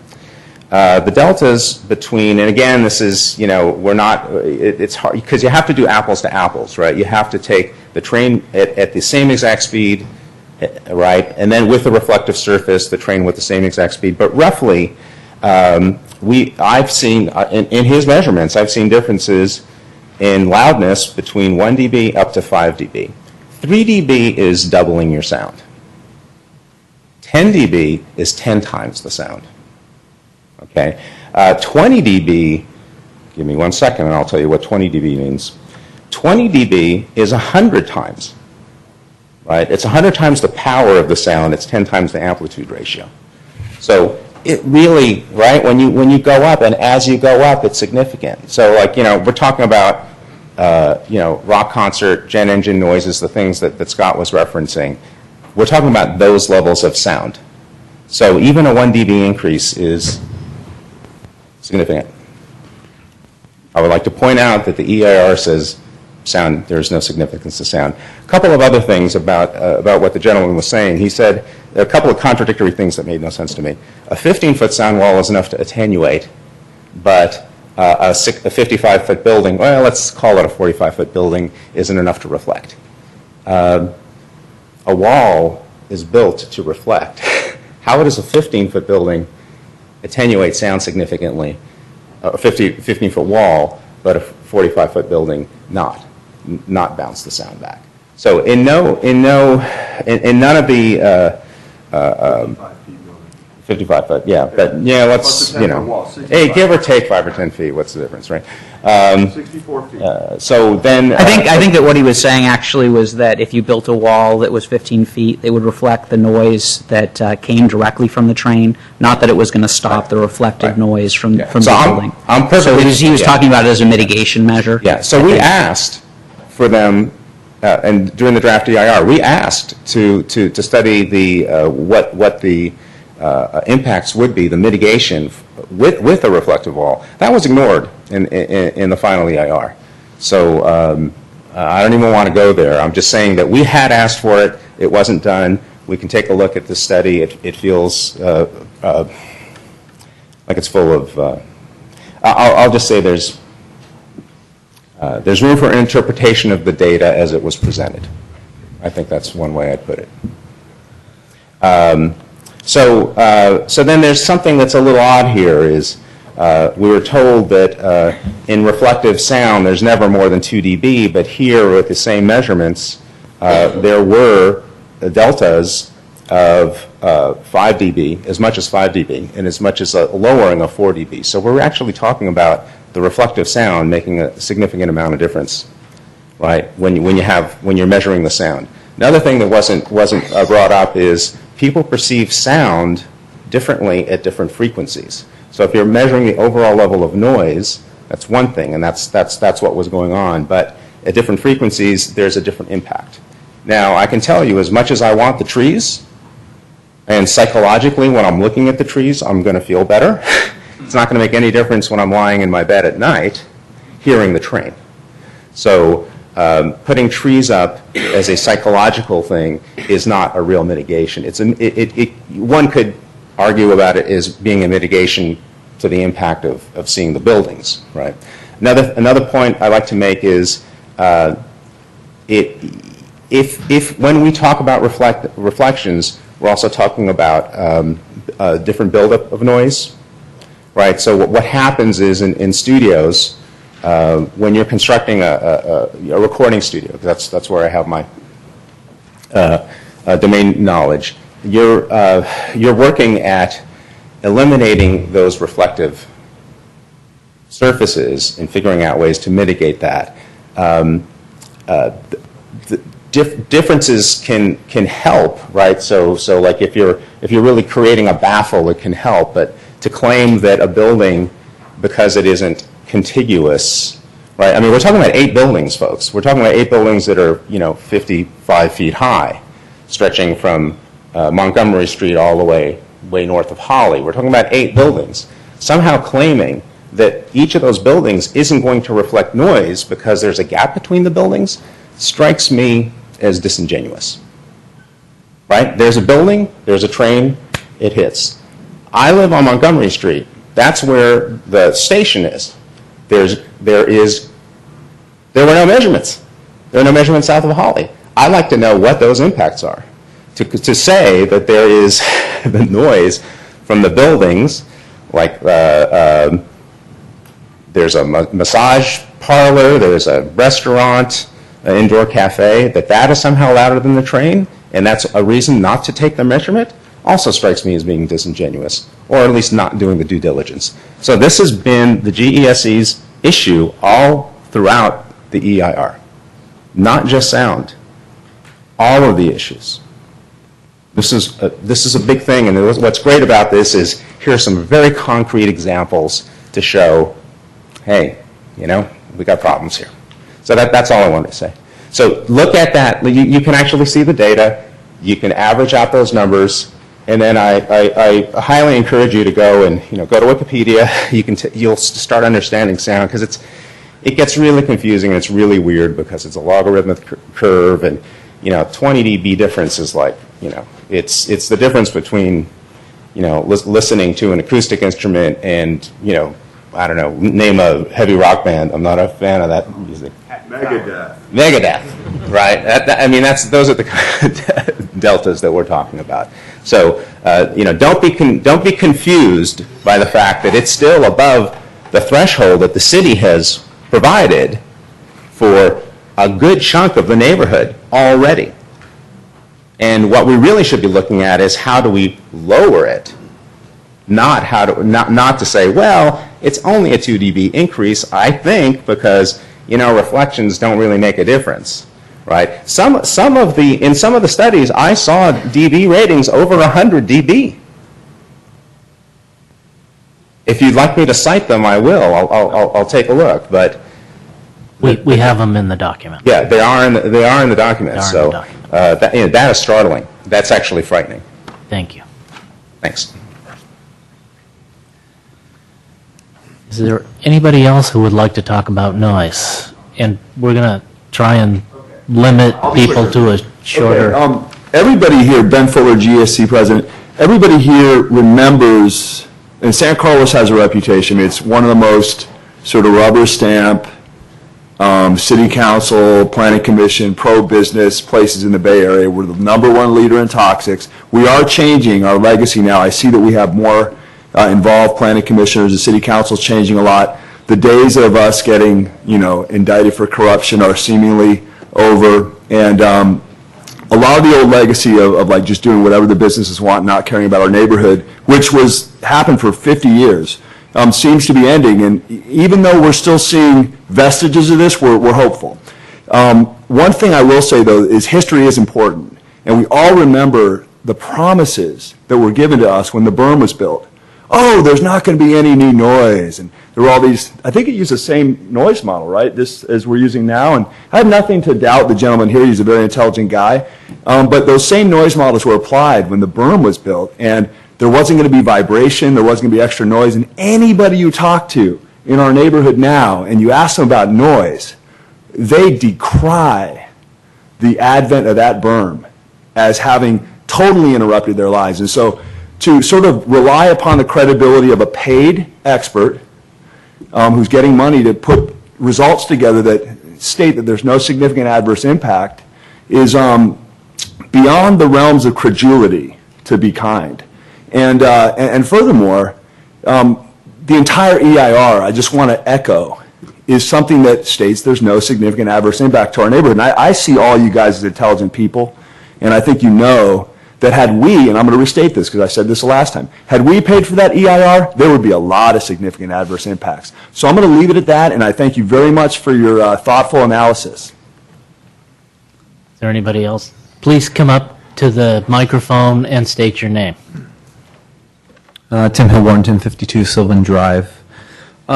Just very quickly, our expert here, I just want to go back and reiterate that when he was talking about CEQA, and I have a lot of issues with CEQA, I think a lot of us do, but it's the best that we have right now as a benchmark for our environmental review process, unfortunately. But I just want to reiterate, and one of my questions to the expert here, he was quoted as saying CEQA standards are ambiguous. Was that, were you talking about the standards as far as noise and what they use? Yeah. Can you reiterate that, please? Yeah, meaning that the CEQA does not provide you a... Can you please come to the microphone? The CEQA standards do not provide a numeric standard for a threshold that is up to either the analyst or, in this case, the leading jurisdiction, which San Carlos has adopted 3 dB increase.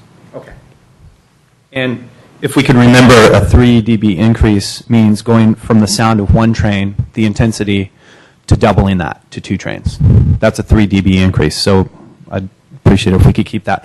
The last thing I want to say is I'm really glad to be on the east side now, because once this building is built, according to our expert, that all the noise is going to go back through the gaps. So we don't have to worry on the east side anymore.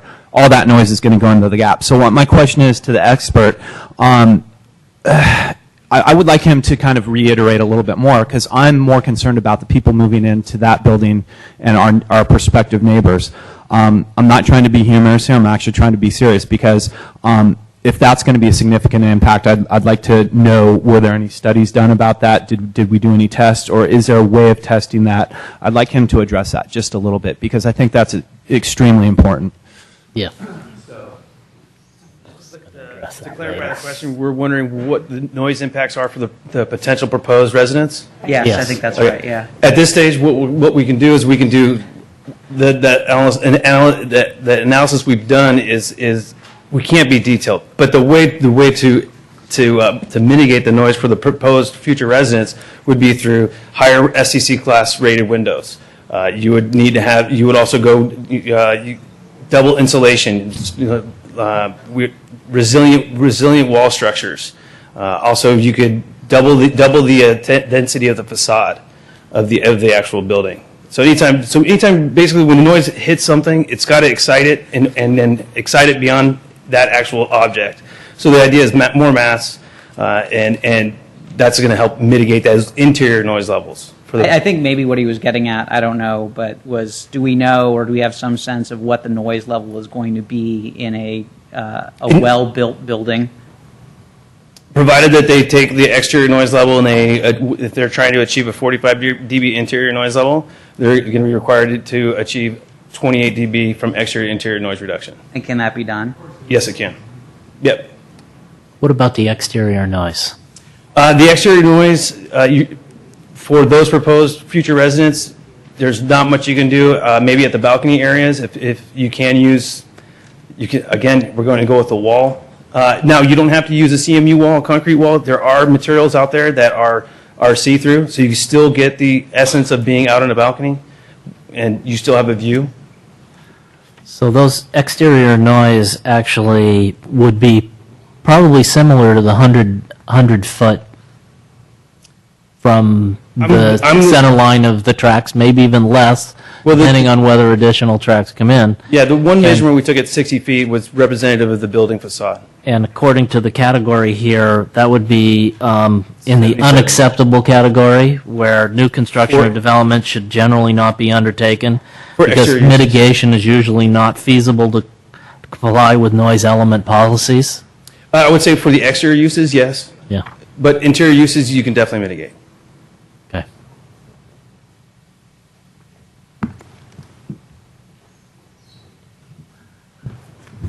Please state your name. My name is Sam Wei Lee. I live in 1012 San Carlos, in Venice Drive. So this is just about noise, right? I don't Just have to about give my noise. speech. Okay. And sorry, I'm late, a little bit late. So have we actually? So I follow up his point first. So how about in the summer when you really have to open a window? Well, obviously, for that type of environment, you're going to have to provide HVAC so that you can control your climate and also and maintain your interior noise levels. So I'm not saying it's optimal. I'm just saying that's what is called for. You're not So- suggesting they're going to provide air conditioning So to everybody AC in the 24 neighborhood, are hours? you? No. For the development. For the development. okay, so Might looks get some like figures on that, well, people who earn a lot don't worry about AC bills. And another question is, on the same line,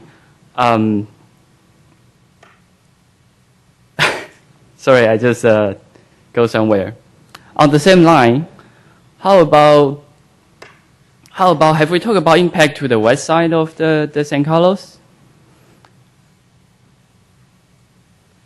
And okay, so this is a very interesting setup, because it looks like here we sit the east side of the San Carlos people. And sorry, I don't really know you, and this is totally inappropriate. Can you raise hand if any of you live in the east side?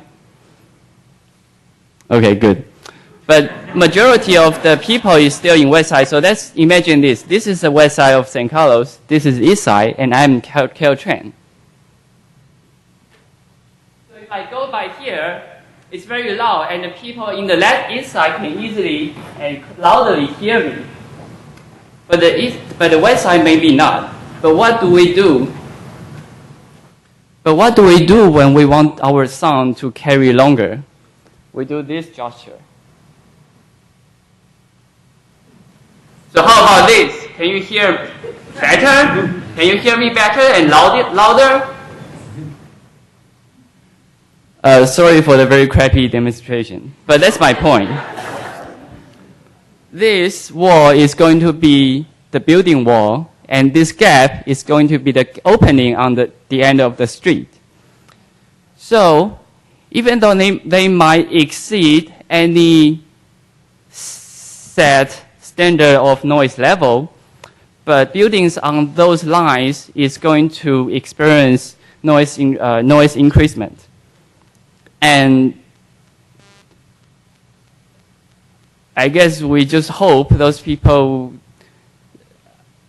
let's just hope you are not living on any of those lines. Or maybe they should provide a more detailed research about these noise channels.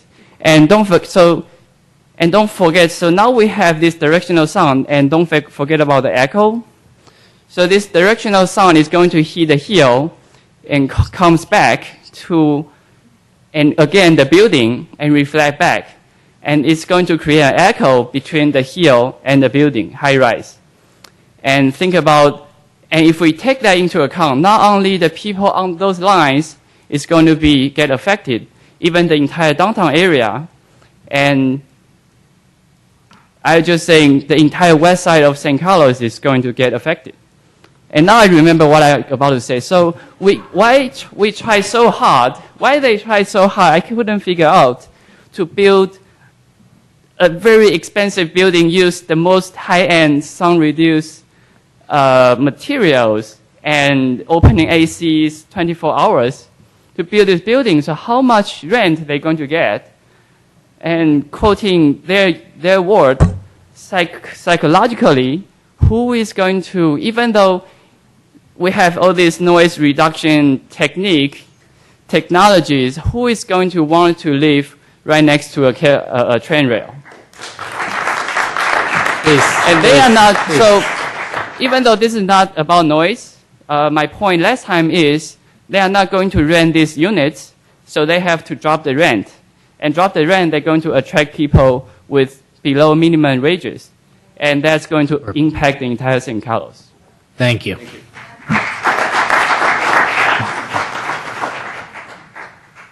Go ahead. Gina Vandelos. I just had a question. When you begun your explanation of the sound, you said that you didn't take into account the braking of the trains and the screeching of the wheels. Is that correct? Correct.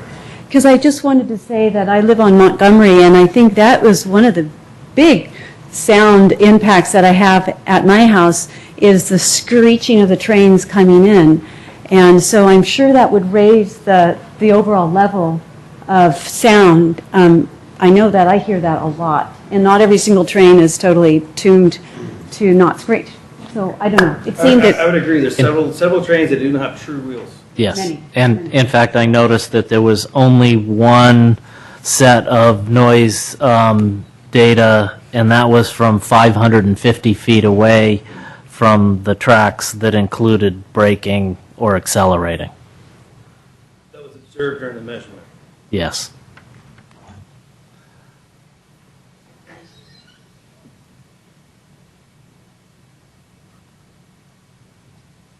John Hoffman, 909 Crestview. Chairman Masters and Commissioners, 2 points. I do not live on the east side, so I cannot speak to what is currently the case. But I want to point out that although the gentleman who just finished his presentation, or just made the presentation on noise, said that in addition to the berm, the noise is another 8 feet higher, that is absolutely incorrect. And as the last lady pointed out, the rail tracks are at the top of the berm. The wheels make a quite substantial noise, and I believe this has to be considered. In addition to that, the engine is not on top of the train. It's some feet up, I don't know how many, but certainly not 8 feet in the air on top of the coach. Thank you. Is there anybody else who'd like to talk about noise? I'm David Fish. I'm at 1039 Sylvan. Just a very quick question. I just have a question for you. I Ask believe the they're talking ask the about. question to us, he'll answer. Sorry. First time, I just saw Dimitri leaning, so Talk to following. us. Okay. My question has a very short answer. We were discussing the noise levels are at peak when the train is coming by at full high speed, whatever you want to call it, full speed for the area. And I was wondering, it just seems counterintuitive to me that would be higher or generate more noise than an accelerating train coming out of the hole from the station. Is that correct? That the train coming through at full speed creates more noise than someone punching it coming out of the station? Typically. Come to the Is microphone. it What did- very what did you different say? or just a little bit or? Typically, yeah. When you have a train that's already at full speed, it generally is going to be your apex of your noise event. When it's accelerating, it's working its way up. Okay. But the duration is a lot less, right? The acceleration duration is actually less. Yes. No, the duration of a train whizzing by at 40, the noise lasts for less time than for a train that's accelerating out of the station, where perhaps it's a small level decibels lower, but it goes on for much longer, so the net noise is therefore higher, right? The event would probably last maybe anywhere from 5 to 10 seconds longer with an accelerating So train. the net noise is higher or lower? It would actually, so the SEL, we were talking about SELs and we were using, I heard a lot of 80s and 90s being used. When you talk about noise, it's really important that you put that descriptor at the end of it. That's like, so when I say, hey, how far is your house from here, and you say 7 what? It doesn't tell me a distance. So when we use those 80s and 90s that we're seeing in the report, those are SEL. So what that is taking all the noise energy and squeezing it into 1 second. And that's where that number comes from. Okay. Yeah. And so then the Lmaxes will give you, that's telling you that's the apex of that entire noise event. And those were in the 70s. I think we might have hit high 70s, maybe a little over 80 once or twice if there was a horn being used or an untrue wheel. Yeah. Okay, last chance for noise. Okay, we're going to move on to hazards and hazardous materials. And so, Al, do we have a presentation or no presentation on this? We're just going to answer questions. Right, we can ask questions. Okay. So are there any commissioners who have questions on the hazardous and hazardous materials section?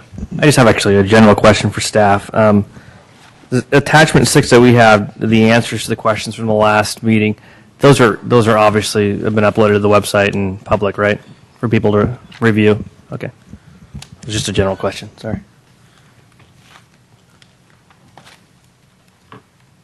So nothing from the commissioners on hazardous and hazardous materials. I have one question to ask, and do we have a hazardous materials expert here? Mr. Krasnoff? Yeah. Okay.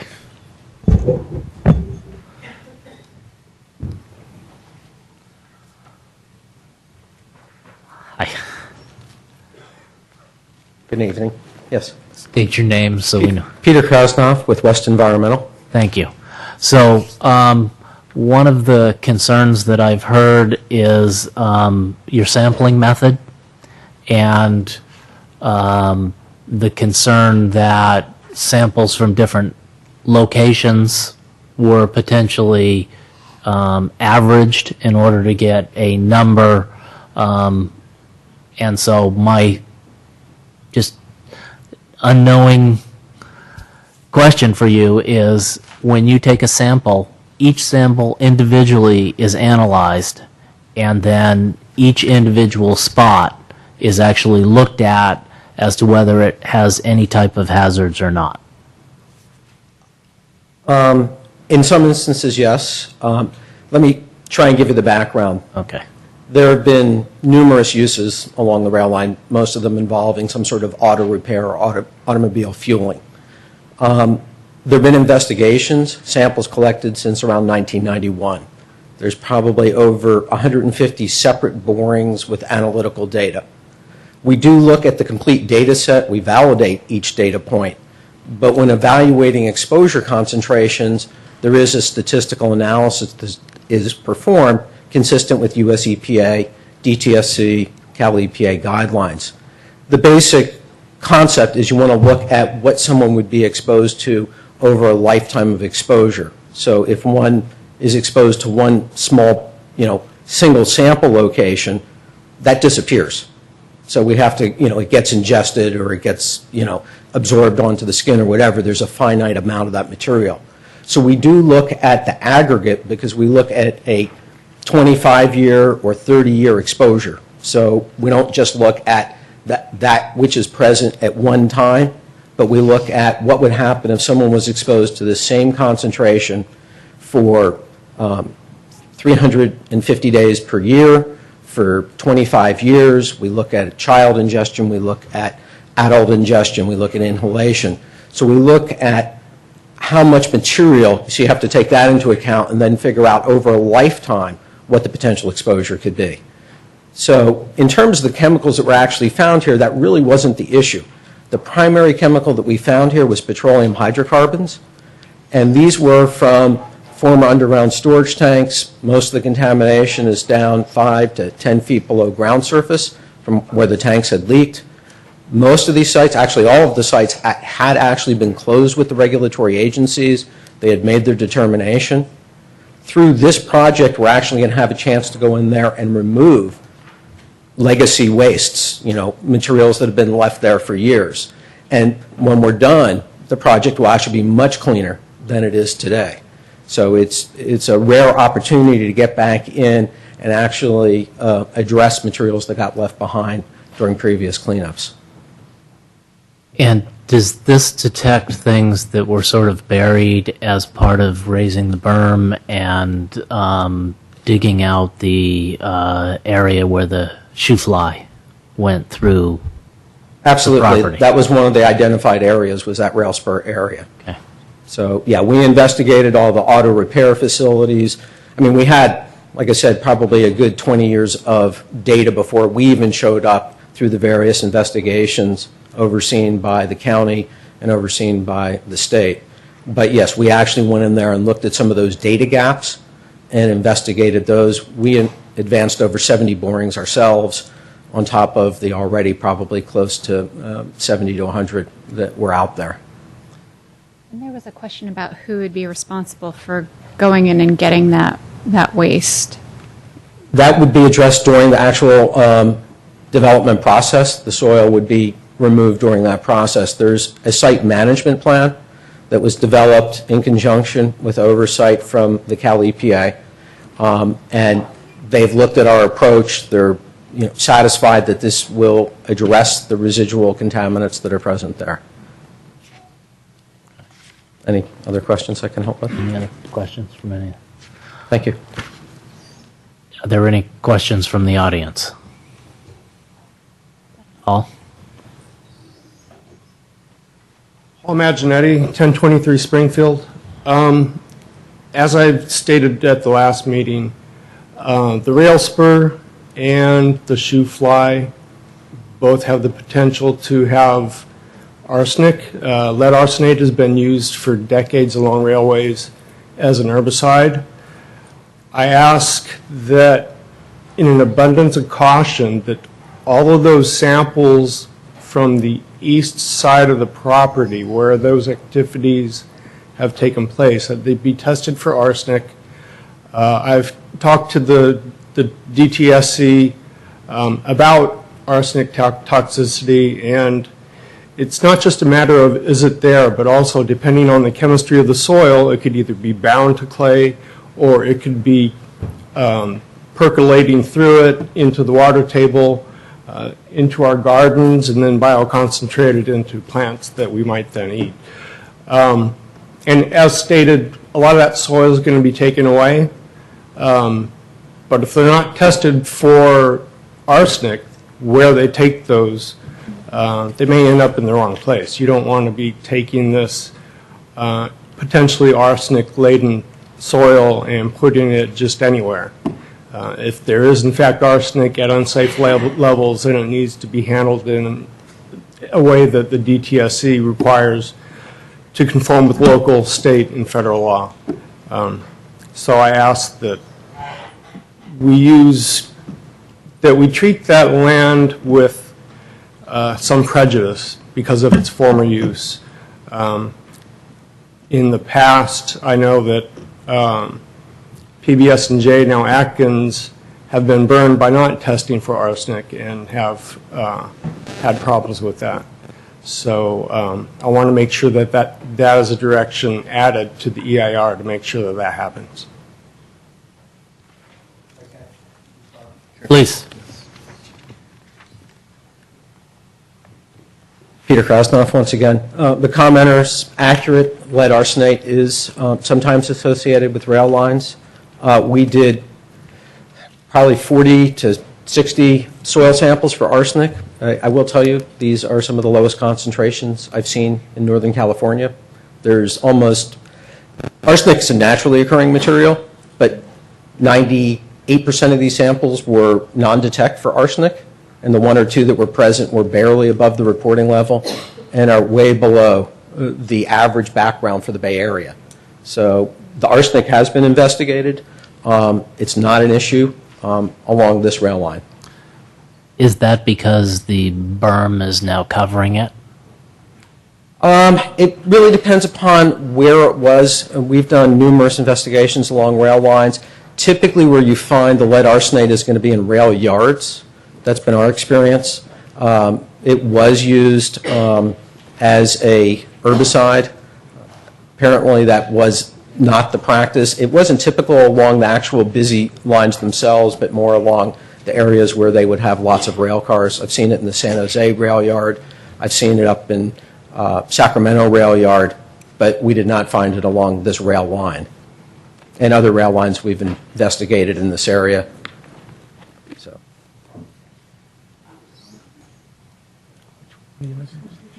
Okay, first there's hypotheses and then there are facts.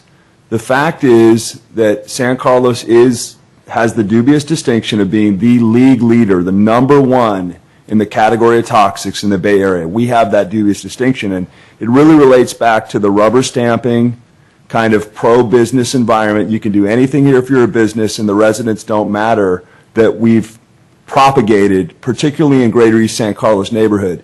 So I'm really excited to hear that this railway somehow skirts the issue of us being #1, a proven scientific fact in toxics. And there's a lot of toxic remediation that's going on right now in our neighborhood because the predecessors of planning commissions and city councils were so pro-business. So I'm keeping my mind open here and thinking maybe you guys are going to be a little different, and this is a different type of government now that's more responsive to the citizenry, but time will tell. And maybe this guy's right, maybe he's not, but you got to look at history. Thank you.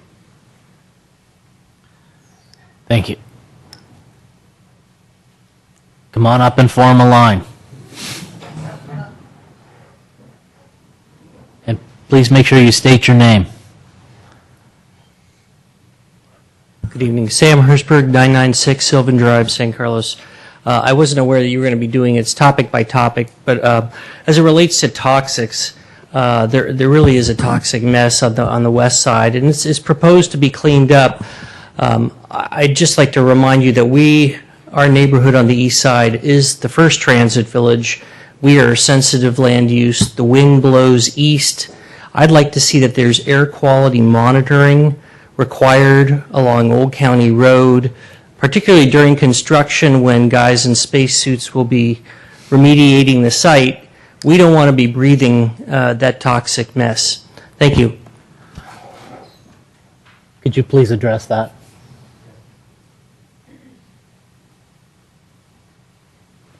Peter Krasnoff, once again. Through the process that we've been working with the state, the Cal EPA, we have the site management plan, and it actually requires that we do air monitoring at the site. And there are standards set at the perimeter of the site to make sure that no dust, no vapors leave the site during the actual excavation work. So it's already part of the mitigation measures through the site management plan. Thank you. A couple of quick points, Dimitri Vandelos again. I'm actually very, very pleased, to hear about the arsenic. What I am concerned about are the future projects that are coming down the pike along the rail corridor. And I want to make sure that everyone is aware that when the berm was built, they did not remediate the soil. So if we do have some problems with toxins, it would be underneath the berm. And it isn't clear. HSR just got Fed funding last week for California. If most likely, if HSR comes through, we now have Fed funding and a governor in support of it. Most likely that berm is going to have to come down because the designs have talked about an aerial aqueduct or whatever it's called. And then we're going to have the exposure there underneath it. And the important thing to note there is if we have a cleanup and we have residents living on, right on top or right next to it, along with residents on the east side, that could become a major liability for the city. Just want to make sure folks are thinking about that. Dimitri, do you know whenabouts that would happen or that Excuse might me? happen? Do you know when about that might happen? When what might happen? The HSR? Yeah. I don't know. I think there's been different speculation. I think what's so difficult about it is, you hear different things. Well, it's going to be 15 to 17 years in the future. So if you say 20, I think you'd know what 2029, I think is what. 2029. So 2029. Tim was mentioning because he's got a young family. That's when his kids would be in high school. So we want to think about that in terms of generational impact as opposed to our impact. I don't want to say how old I'll be, but you catch my drift. But I'm very concerned about the future impact, particularly when we have to. So. Okay, thank you. Mr. Chairman, I'd like to recognize Brian Fitzpatrick with Samtrans, and if Mr. Fitzpatrick can also talk a little bit about high-speed rail or Caltrain at the Commission's request. Looks like he's wandering out. Please. If it's helpful, thank you, Al. Just to more specifically answer the question, right now the high-speed rail, according to the High-Speed Rail Authority, which of course is not associated with Caltrain, it's a state project. According to the High-Speed Rail Authority, they don't expect to have a high-speed rail constructed until 2029. It's also important to note that project is not funded. The only thing that's funded through high-speed rail funds right now are Caltrain electrification and Caltrain modernization, which is a 2-track project that electrifies the Caltrain system and installs certain signaling switch systems to make the system run more effectively in a 2-track configuration. High-speed rail isn't constructed or isn't funded, and it's not scheduled to be constructed until 2029.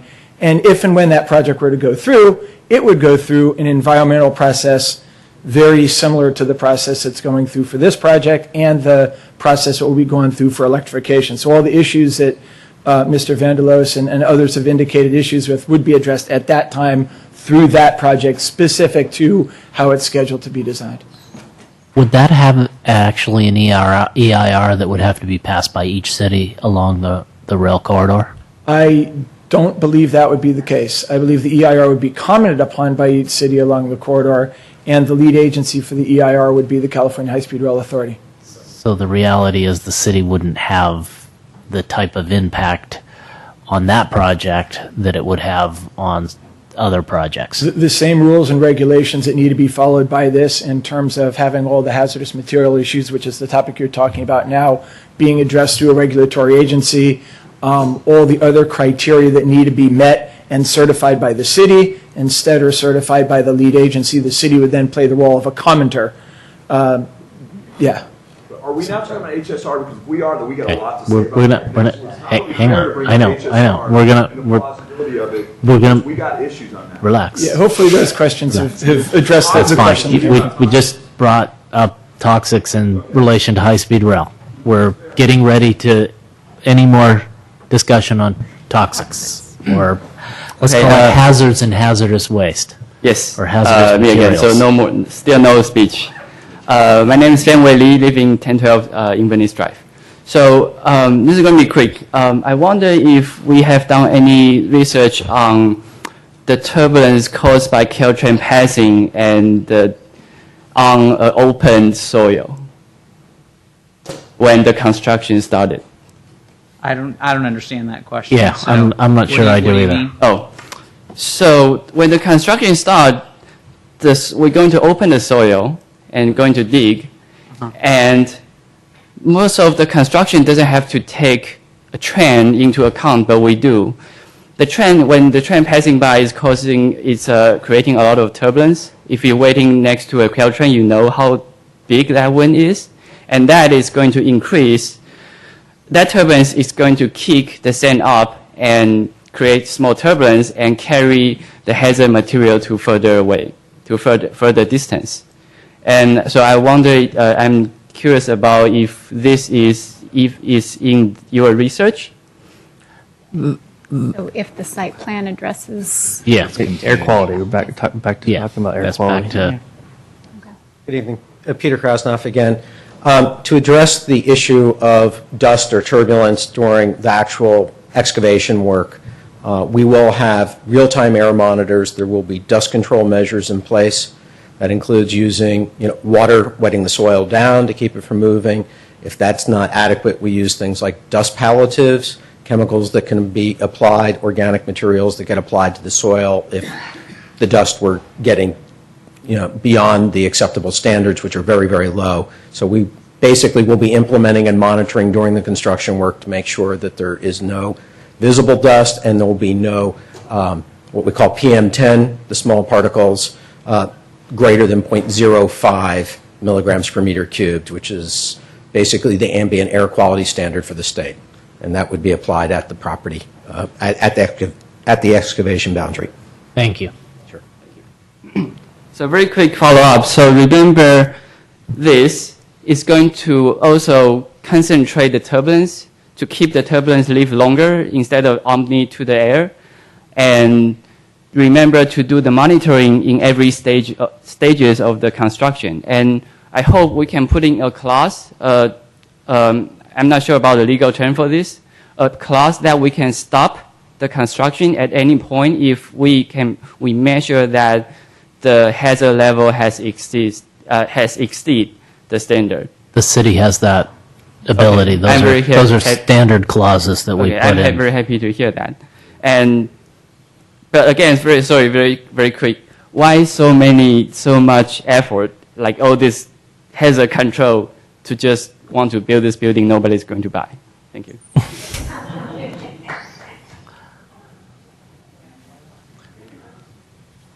I think this question is directed at the hazards engineer. State your name again. Oh, Tim Hilborn, 1052 Sylvan, thanks. So there's going to be monitoring on the site. However, is there going to be monitoring around the homes that are primarily going to be on the east side? Are you going to take into account the wind factors, those kinds of things? Because if you watch it, when Caltrain goes by and the diesel comes up, it usually with the wind, it carries it straight up. And I'm not sure how we're going to have monitors that can read that if that's a similar situation with the soil. If the soil gets kicked up into the air, I would just like a little bit more reiteration on how you are going to monitor this, and is there going to be any monitoring around the homes, primarily like within the first probably 5 to 10 homes along Old County?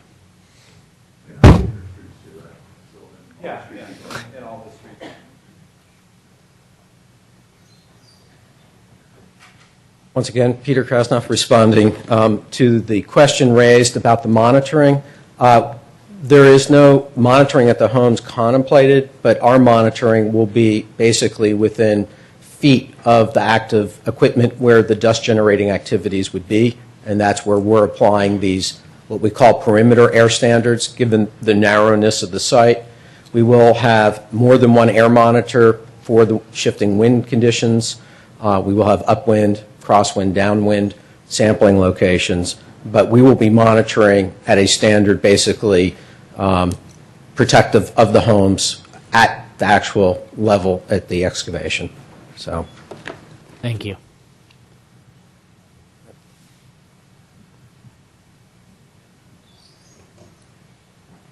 Paul Maginetti, 1023 Springfield. Just to clarify, yes, there were many samples that were tested for arsenic. There were many samples taken along the previous railway and the rail spur. However, not all of those were tested. My point is, they're taking samples anyway. Given the history of that part of it, why not just test those samples for arsenic as well? Just to be sure that we haven't missed any hot spots where there may be arsenic, and then take appropriate action. Can you explain the samples that didn't get tested? Yes, Peter Krasnoff, once again. The sampling plan was designed to address data gaps. So we would look at shallow soil samples for the arsenic. We might take petroleum hydrocarbon samples at depth near the underground storage tanks. We will be collecting what are called confirmation samples when we're done to document what's been left behind. And so the excavation is quite extensive, involve removal of the contaminated soil as part of the excavation. We have good data. There will be more sampling as outlined in the site management plan, so we will be able to document what's been left behind. Thank you. Okay, can we? No, we can't. Kevin Gibbs, 1004 Montgomery Street. And I don't know if this really falls under environmental or not, and it may have already been addressed in a previous meeting. But I did have one question about the PG&E gas line that runs near that section of road. I don't know where exactly it is. I just know it's somewhere near Old County. Just was wondering if there had been any analysis done to the impact of the site to the pipeline, as well as inspections to the pipeline to ensure that we're not building a big development close to a pipeline that we don't have data on. Is there staff that can answer that question? I believe that when PG&E was here about a year ago, they tested the gas line, certainly up and down Britain. I'm not sure whether they tested the one down Industrial Road. I don't believe they did, based on my recollection. We were buying a house at that time, and I was nervous about the location of buying it because that was not on the list of what was going to be tested. Okay. Thank you.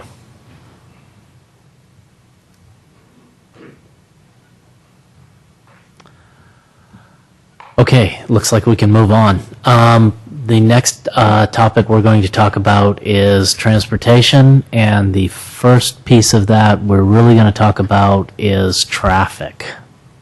Or we're going to have a presentation or not, or are we just going to answer questions? No presentation, Mr. Chairman, answers to questions. Okay. We have Gary Black with Hexagon, who prepared the traffic study. Do any of my fellow commissioners, Jesse? Give me a second. Okay. Michael? No. No? Angela? Are we including parking or just? We can include parking, yes. Okay. Actually, I just want to make sure. I think I had a misunderstanding when I originally read the document, and I want to make sure that I did misunderstand it. My understanding is the traffic is going to be monitored for 5 years, and if at any point during that 5 years there is an increase of traffic attributed to the project, the mitigation measures will be put in place, and they will exist for the life of the project. Is that right? That's correct, yes. All right, okay. Okay.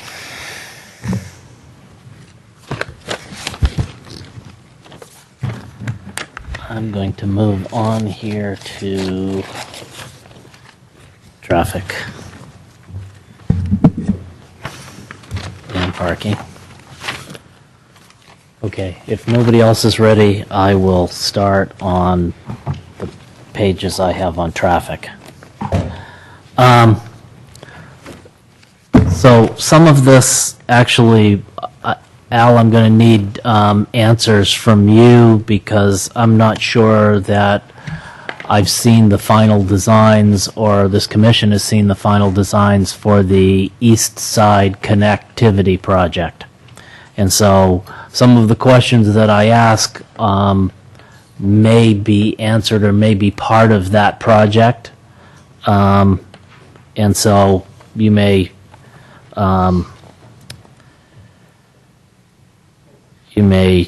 answer some of these questions. So the first question I actually have is that the final EIR essentially states that two intersections at Hawley and El Camino and Hawley and Old County become acceptable without the TDM measures. And one of my concerns about those intersections is pedestrian crossings. And so I see how you have changed the configuration at Hawley and El Camino in order to make the pedestrian crossings shorter, at least across El Camino. My question is, has anything been done to the Old County Hawley intersection, and are there additional things that we can do to the El Camino and Hawley intersection to make it additionally safe for pedestrians? And I can ask that of either one of you or both of you. Well, I guess staff can start with the Hawley at Old County Road, and that is part of the East Side Connect project. And Deborah, if you'd like to address some of those improvements to that intersection. Sure. The East Side Connect project looked at that specific intersection for pedestrians crossing Hawley Street and also for pedestrians crossing Old County Road. And there are widened sidewalks with a bump out on the Hawley Street, on the east side, Hawley Street, Old County Road. And there's a lane configuration proposal northbound, actually south of Hawley Street on Old County Road, which would make some changes to the free right turn and the left turn lane such that that area can get narrowed to make it safer for pedestrians and also to provide an access to Loriola Park. Okay. Have we considered anything such as, I know years ago the city sort of went to this plan of just putting two stripes down for sidewalks, which I think is extremely confusing for most people who drive because they think they can go up to the second line at the intersection prior to the sidewalk. The And so- sidewalks on the east side of Old County Road get rebuilt and widened, so the entire Old County Road lane configuration changes for pedestrians and bicycle access. Are they inlaid with brick? Are they painted a different color? Are they lighted? Is there something that actually gives them... At the intersections? Yes, at the intersections, the sidewalks. So something that gives the, and I've talked about this in the past, that gives the motorist a cue that this is a sidewalk and not just a white line to stop at. Well, it will be a sidewalk with a curb on it. So I guess I don't Not a understand the sidewalk, question. I'm talking about the crossing. The crosswalk. The crosswalk.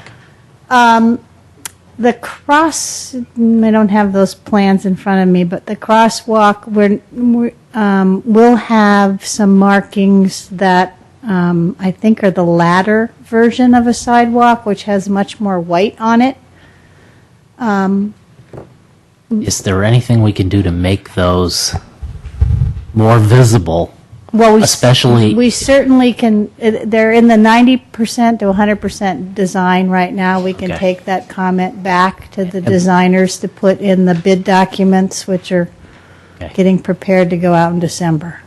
And Mr. Chairman, And Mr. Chairman? Excuse me, you'll get to speak when, okay. So we have looked at colored stamped concrete for those intersections. So the intersection at Old County Road and Holly, Old County Road, or Holly and El Camino, and Holly and San Carlos, as well as Cherry. So we've looked at all those intersections, and the sort of the best aesthetic way to alert cars and make the markings really clear is to do something with a different color, something with a different texture, also something when cars will go over it, it makes a sound sometimes. You want to be careful about that, but we have looked at that and the costs for those things, and that was one of the things about the East Side Connect project is we really wanted to do that. And I believe that we were able to achieve it on Old County Road at where you cross the depot station at that light. So we were able to use the raised pattern there with the different color. And I believe, not having the plans in front of me, I can't tell you exactly whether we did it for cost reasons at that Holly Street and Old County Road intersection. I know that we are proposing it at El Camino and San Carlos Avenue, and I think we also looked at it for, again, Holly at El Camino. So, and if it's not able to be done in terms of the higher level of stamped concrete, different color, then we would use a marking pattern that is, oh, there it is, wow. I can tell you. Okay. And the reason I ask this is because one of the sort of goals in all of this is increased connectivity from the east to the west. And if we're creating an intersection that has more vehicles traveling through it and at a faster rate of speed, we're not really making those connections any safer. And so what I wanted to see is things that actually make those intersections safer, because all of the residents that are going into this new project will want to go to their nearest park. And the only way that they're going to get to that park from north of Holly is to cross Holly, come down, cross Old County Road in order to get to that park. And so if we don't have safe pedestrian crossings at the Holly and Old County intersection, then that's a problem. Right, and certainly the designs show safer intersections. It does show what is called stamped asphalt street print, which is a reddish color, stamped color at Old County Road and Holly Street, and also at Montgomery and East San Carlos Avenue crossing, as well as McHugh. And then we had proposed that also as part of this development project, as I noted, at El Camino and San Carlos. So it does show that on the plans at this time, and we can verify if it's in the bid documents that are being prepared. Okay. I want to make certain, Sure. because if not, I would like to make sure that that's a mitigation for the project, that's a piece of the project, because that connectivity is very important. Okay. I have some other things to talk about, but are there any other commissioners who have items that they would like to talk about? You continue. You'd like to see me continue? Okay. Well, I have pages of stuff. Shuttles. There's been an issue with the shuttles and taxis on the east side, and I'm bringing this up because we're creating a new, what do we call it? We call it Samtrans Transit Center. And so as a piece of that, they're providing new shuttle locations on the west side. There are potentially, if I remember correctly, from the east side connectivity project, there's room for 2 shuttles. On the east side. On the east side? That's a question. Sorry. Did you say yes? Again, I think we need to get you the plan. think you There did. are 3 shuttles that stop there, and we're making room for all the shuttles that do stop, because Okay. there's a time necessity by the riders who are getting off on the east side that want to go to I see the them shores. every single day, and they're running for the train. Right. So the East Side Connect project did make room for the 3 shuttles. And in such a way that, Taxis, however, are getting put to the other side.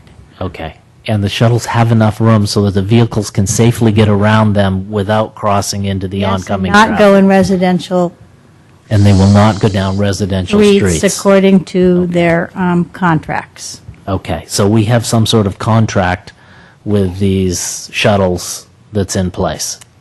The city of San Carlos does not, but there are contracts for their services from either the employer or through the congestion management agency, and perhaps even Samtrans. We might want to ask Brian that question. Fitzpatrick. Brian?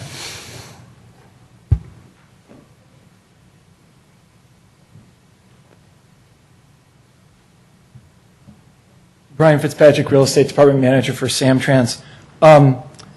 We have done a lot of efforts with the East Side folks to try to address the shuttle concerns. And there's a variety of funding mechanisms, as Deborah referred to. I don't offhand know exactly which shuttles that we fund and which shuttles that we simply monitor out in the area, but as a general rule, we try to pass on a series of rules to all the shuttles that operate there, letting them know which streets they can go down and which streets they can't go down. We've also asked, and will continue to ask, that if you see new drivers, inexperienced drivers, people who aren't used to serving this area going down the wrong streets, that even if we don't have a contract where we fiduciarily, fund their operation, we usually have a relationship with the shuttle operators because we fund so many shuttles in areas, and we monitor those and support them, that we can usually work with them and get them to adhere to the rules and regulations. Thank you. This is actually a question for the traffic consultant. So, El Camino, and as part of the transit center that's being created, there's 2 additional stoplights that are being planned out on El Camino, or are there more than 2? Gary Black with Hexagon Transportation Consultants. To my knowledge, there's just one at Cherry. There's just one at Cherry? Yeah. Okay. There's already a signal at Arroyo. The signal will be modified at San Carlos Avenue and also modified at Holly Street. But, And the one at Arroyo will allow people to get into the other end of the parking? No, it'll stay the way it is now. So there's only one entrance to the entire parking structure, and it's going to parking lot, and it's going to be at Cherry? There's another entrance There's at another entrance. Olive. But it's not signalized? No, it's not signalized. And will people be able to make left-hand turns into that? Yes. Or, yes. Okay. So, one of my pet peeves is Old County Road and the speed of traffic down Old County Road. And the fact that putting another signalized light out on Old County pushes traffic onto, signalized light out on El Camino pushes traffic onto Old County Road. It's kind of the same issue that I have with parking. It's easier to go down a stretch of road that has no signals whatsoever than to stay on El Camino where you have 5 or 6, maybe even 7 signals in the span of 1 or 2 on Old County Road. Do you see the additional signal as moving traffic onto El Camino, onto Old County Road? Well, it depends on how the signal's operated and whether it's coordinated with the other signals on El Camino or whether it introduces additional delay. We did do an extensive, what we call a traffic simulation to demonstrate that adding the signal at Cherry would not add any delay to the traffic on El Camino. In addition to the signal at Cherry, one of the legs of the intersection at San Carlos Avenue would be removed. And so you're really kind of moving the traffic from one location to another location and increasing the efficiency of the signal at San Carlos Avenue, which has a lot more traffic at it than Cherry does, even with the signal being moved. So it partly depends on how it's operated. I could just say anecdotally that, in my opinion, Caltrans is excellent at timing signals, and I think they could do an effective job of not introducing very much delay, if any additional delay on El Camino. Also, I think, as you've asked about the Old County Road project, which we had some involvement with, and I think part of it is designed to slow down traffic significantly on Old County Road to make it safer for bikes and pedestrians. Perhaps Deborah can give some more details about how that would be done, but it's certainly the goal, I think, of everyone to keep the traffic over on El Camino and not have it on Old County Road and using that as a bypass. Okay. Is there anything that we're not doing on Old County Road to slow down the traffic, especially for the areas around Holly Street, especially for the area around the station, that can be done? In my opinion, the best way to slow down traffic, without putting in speed humps, which I wouldn't recommend on a emergency access route, is to narrow the road or visually narrow the road. And that is the intent of the Old County Road project, is to produce narrower lanes on Old County Road that tends to slow down traffic, in addition to some enhanced pedestrian crossings that'll, I think, also tend to slow down traffic, because there'll be a great deal of what we refer to as side friction as the cars come along. They'll see bollards and lights and raised crosswalks and colored pavement, and that keys people in that something is happening different than what they're used to, and then they tend to slow down when they encounter something like that. Because the light right now doesn't work. In slowing down traffic. It doesn't even stop them. It doesn't even stop them. They'll go right through it even when it's red. That's recognized, and I think the intent with the whole project is to make that light more effective so the cars actually do stop. And they don't know where to stop. And tell them where to stop. So would forcing them to stop earlier in another location so that they don't get up to speed prior to the crosswalk an option? You mean add a stop sign? Add a stop sign or signals? Perhaps Yes. Deborah can respond to what's been studied there. Well, the configuration of Old County Road, East San Carlos Avenue box, as it were, gets broader. So the stop moves out from where the crosswalk is. So I think that addresses what you're asking, is that the stops occur sooner, and it's a safer connection for bicycles and pedestrians to cross.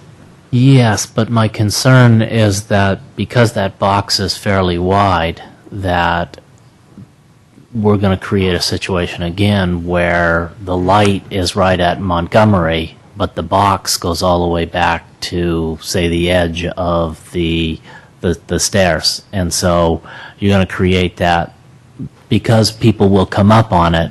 They've had all the distance from Britton Avenue all the way to there, and they're going 40 plus miles an hour, and in some cases 50. When they hit that, there's not enough stopping space there for them to slow down. It seems like in Belmont on Old County, there's, I don't know the exact number, but there are definitely more stop signs on Old County. I don't know why we couldn't add one. I'm not sure. wouldn't want to speak for the city. I know that there are some cities that put in stop signs to try to control speed. As consultants, we never recommend putting in unwarranted stop signs. There's a manual that describes under what circumstances stop signs are supposed to be installed. And speed control isn't one of the measures on the list. But that being said, there certainly are plenty of locations all around the Bay Area where stop signs have been installed to control speed. Oh, I'd like to talk about that at some point. Okay, what else?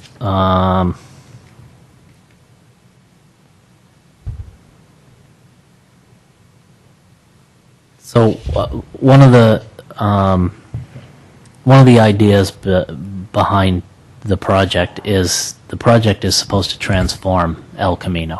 It's supposed to liven up El Camino. It's supposed to reinvigorate not only the east side but the west side of El Camino. And when you did your traffic projections, do you take that into consideration, that essentially the west side of El Camino could be retransformed and redeveloped over the course of the next 10 or 15 years? When we do traffic projections, then we put in development that's planned under the city's general plan in our cumulative analysis. So to the extent that there are plans, for example, in the East San Carlos area, in downtown, plans to increase development intensity, if you will, that has been accounted for. If there's something that has not been ever planned or thought of before, then that would not be accounted for. And yet we're so close to level of service F or D or F for these intersections that if something were to come along that were planned, it would potentially drive those intersections into a level of service that we would prefer not to get into. It's possible that development levels could, obviously, they could trip the city's adopted threshold. And in the cumulative scenario that you referred to in one of your earlier questions that's in this EIR, that was the case. But that was not assuming any TDM measures or the effectiveness. And since that time, you have adopted as part of your zoning code a TDM requirement for all new development that can, I guess, delay the day of reckoning, if you want to look at it that way. But it's theoretically possible that development could push you at some point. Are there things that we can do now as part of this project to impact that and push that date even further other than the TDM, or are we pretty much doing what's certainly required by city guidelines? Yes, you are. What San Carlos is doing, what all the cities on the peninsula are doing, in my experience, is trying to concentrate new development in locations that can be served by transit, so development around Caltrain stations or major bus hubs, to require TDM measures. So that's in line with your general plan and what you're also doing.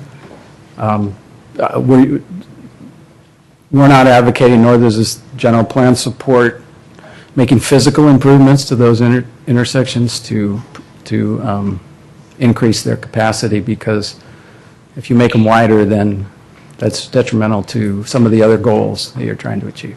As part of the TDM, it's monitored by CCAG for 5 years, right? I believe it's, in this case, it'd be monitored by the city. But, okay, so it's monitored by the city for 5 years. And then after those 5 years, the plan is set and it is in place for the life of the project and is monitored at a yearly time by the Public Works Director from that point on? look at the response to my comment. Yes, So it's the, after 5 years, they do an evaluation, or then actually it's each annually. as part of it. And it's then annually, and it could be annually after adjusted that. annually. Okay. Okay. Mr. Chairman, if I could just add to the traffic discussion a little bit.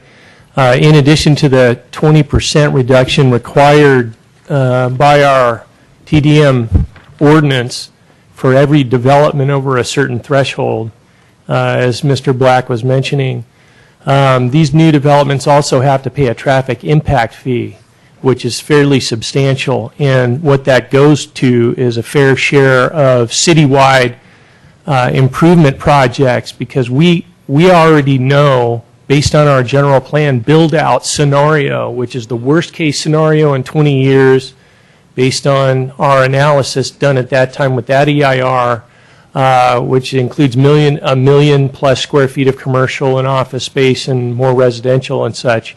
We know where our problem areas are. I almost don't have to mention the Hawley Street US 101 intersection and the whole Hawley Street traffic issue there. We even know where we need to make the improvements to make the traffic flow for the future better. And so we've anticipated these things and come up with plans, improvement projects on Britain, at Industrial, and also a Hawley Street interchange project that can handle the future development along those corridors there.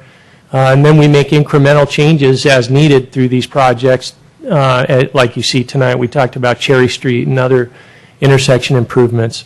So I think from City of San Carlos looking out to the future from a traffic standpoint, we know where these problems are. These developments have to pay fees in addition to reducing their traffic impacts by doing the TDM measures.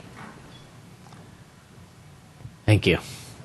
Another question that has been raised by, I don't know if they're business owners, developers, a group that is concerned about the intersections along El Camino and whether there's adequate pedestrian crossings, and are any of those intersections going to be modified? Are they going to be, shall we say, the same type of thing done, Hawley and El Camino, or Hawley and Old County, where they have the colored pavement, so that we actually take those intersections and make them more visible to the drivers on El Camino as a way of slowing traffic and providing the pedestrians a little bit more safety out on El Camino. I'm sorry, Scott. Are you so you're talking about the intersection on? Yeah, I'm talking on Hawley and El Camino. No, I'm talking about Cherry and El Camino. I'm talking Cherry and El Camino. All of them. I'm talking Britain and El Camino. I'm Because talking. The plans specific, or at least they appear to address Those San areas. Carlos and El Camino, but not the other ones. Nothing Right. else down. Good question. Down the. I had the same question. Yes. Yes. Well, there would be a new signal at Cherry that would provide signalized crosswalk there. So that would provide an additional crossing opportunity that doesn't exist today. I think I would venture to say the design of that intersection has not been initiated. So what it looks like in terms of whether it has red pavement or what kind of striping it would have, it's too early to say because it hasn't been designed. But certainly there's desire to enhance the pedestrian crossing experience there in There's addition no to no plan to do anything further down past Cherry to. I thought there was something. Yeah, there's a number of different plans along El Camino. There's that are sort of puzzled together.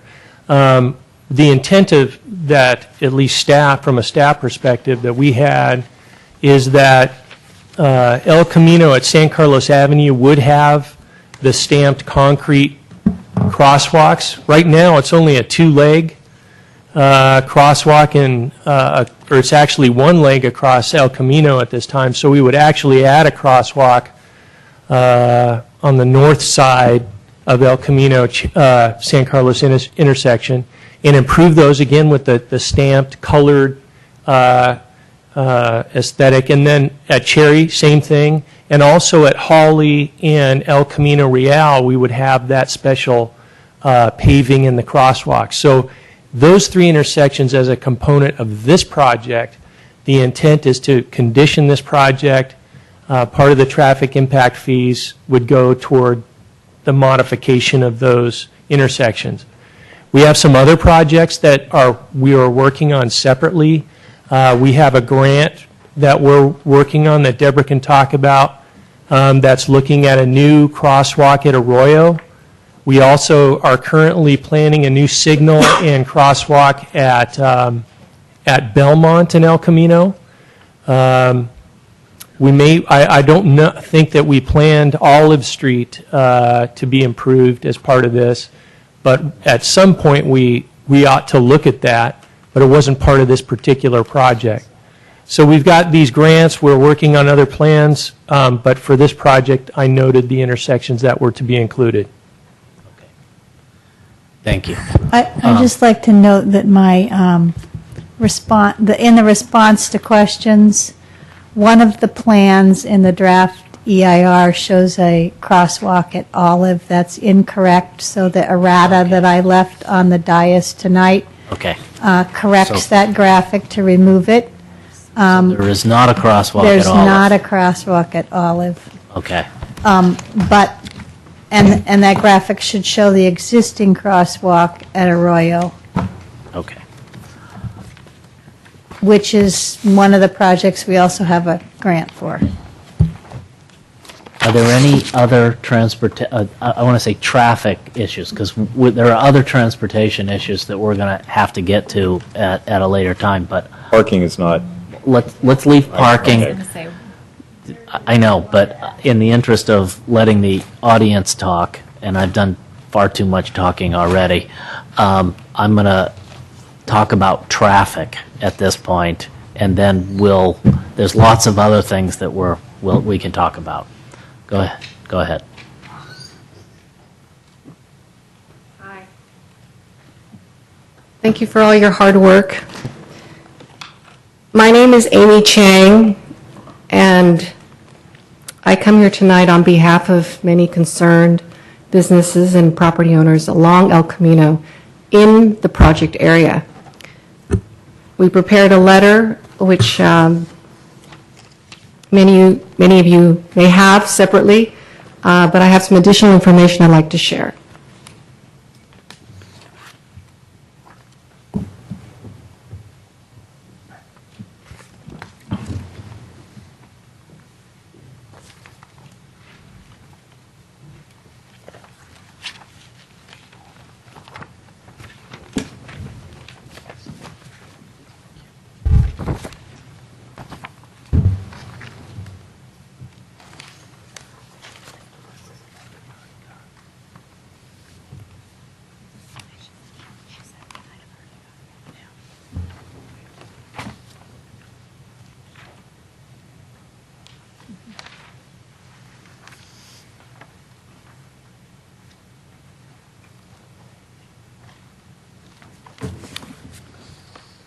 What I'd like to talk about is some of the things that have been raised tonight.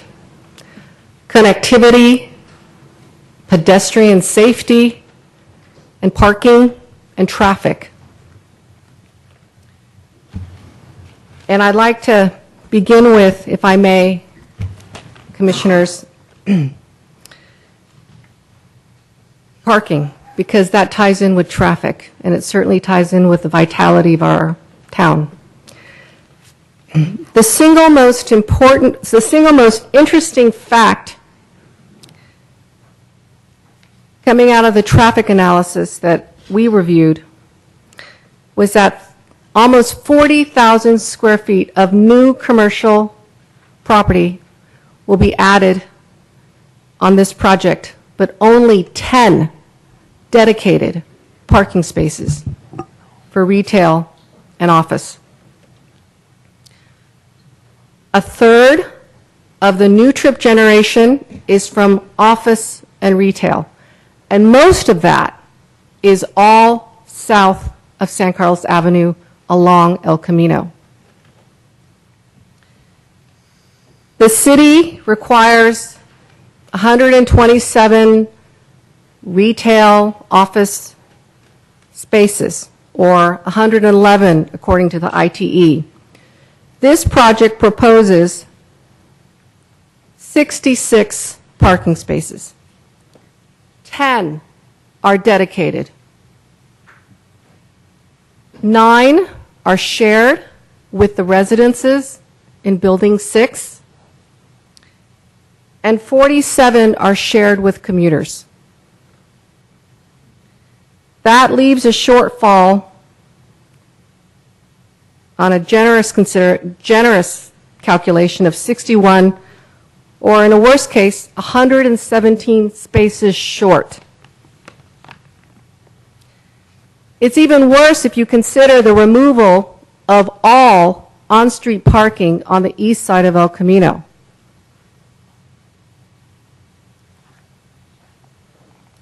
And I think this is significantly connected to traffic circulation in the entire downtown area, as well as secondary parking and traffic effects throughout the town, including the east side.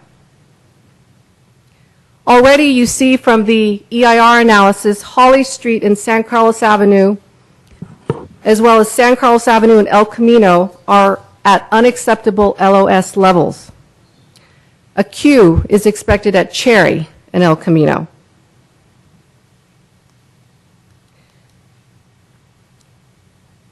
And the primary mitigations that are being proposed to address this issue is basically trying to get people to get out of their cars, trying to use more public transportation, something called a TDM program that is ultimately measured and enforced by the city of San Carlos. And that trip reduction is for 20%. That's only 56 trips. You're still short significantly. Now, this TDM proposal would include the addition of pedestrian and bicycle facilities. There's a lot of talk about trying to get pedestrians to walk. In fact, it's structured into this very transit project. Yet, the EIR acknowledges that the demand for crossing El Camino for pedestrian use in and around that transit village will increase significantly. But the mitigation measures do not consider the adequacy of those pedestrian facilities. Most of the enhancements of this project are located at Holly at El Camino, Holly and El Camino, San Carlos Avenue and El Camino, as you heard previously. New sidewalks are planned for the east side of El Camino, where the parking lot will be. This project does not consider the accessibility, the universal accessibility on both sides of El Camino. El Camino is the gateway for the east and the west and the north and the south. Yet this corridor will not have new sidewalks. There are plans for some lighting, maybe tinkering with some plants, but the adequacy of those facilities have yet to be substantiated. Most of the residential centers in West San Carlos are south of San Carlos Avenue. The crossing from the east to the west is at Arroyo, and yet very little discussion or priority or planning has been placed on how we make those connections, how we make the pedestrian crossings safe.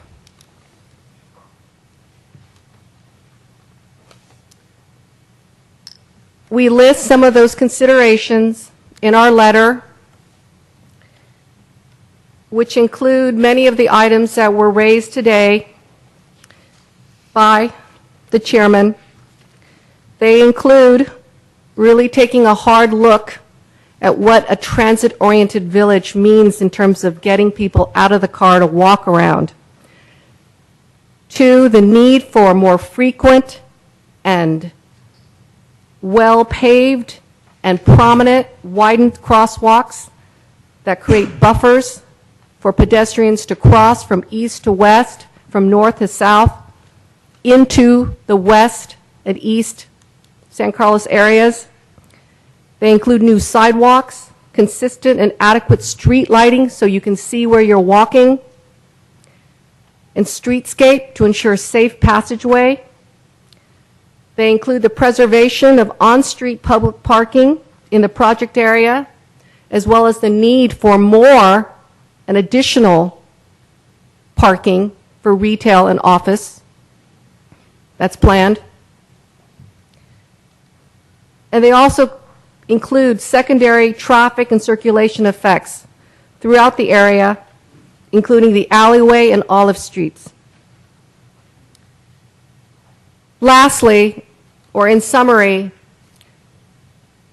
this is potentially a transformative project. Unfortunately, the EIR is simply inadequate to support the parking, the circulation, and the pedestrian safety. It demonstrates, it shows that there's an increased demand for new sidewalks and crossings in the project, but it's very limited currently in its scope of what that is. And in effect, what the city, what this project is doing, it's shifting the cost and responsibility of sidewalk infrastructure to the city. This project will increase demand for sidewalks, but it shifts the responsibility and burden of that onto the city. And the city, in turn, is shifting the responsibility for sidewalks onto private citizens. So in effect, what we are being asked to do is to subsidize the sidewalks, building, maintaining new sidewalks for the significant development project. This creates a very concerning precedent that new development projects will now push the burden and responsibility of new sidewalks, of adequate pedestrian safety, onto its private citizens. So I ask this commission and city staff who have worked very hard on this report to reconsider a way to improve the connection, the pedestrian safety of this project. Thank you. Sam?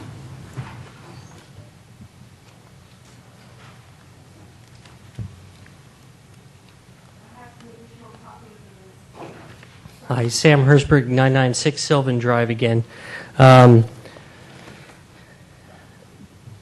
Greater East San Carlos Neighborhood Board.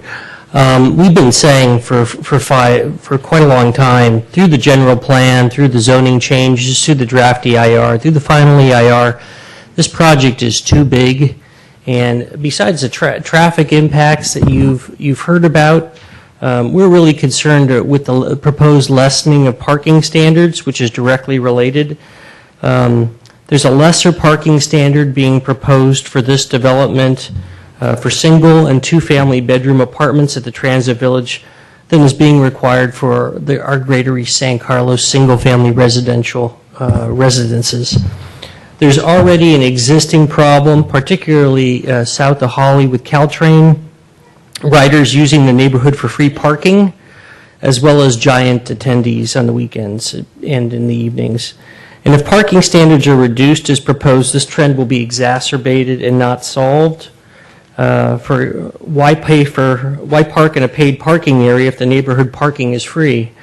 One of the things that we're very concerned about in our neighborhood is the possibility of permit parking being required, and who's going to be responsible for buying the permit to be able to park in front of your house, because a parking standard at the Transit Village was not upheld. So I just want to leave you with that thought. I did have comments on other things, other items tonight, and I'd like to leave these with you. That's fine. Don't think that tonight is the end of it. We've got at least one more and probably two more meetings of talking about various issues.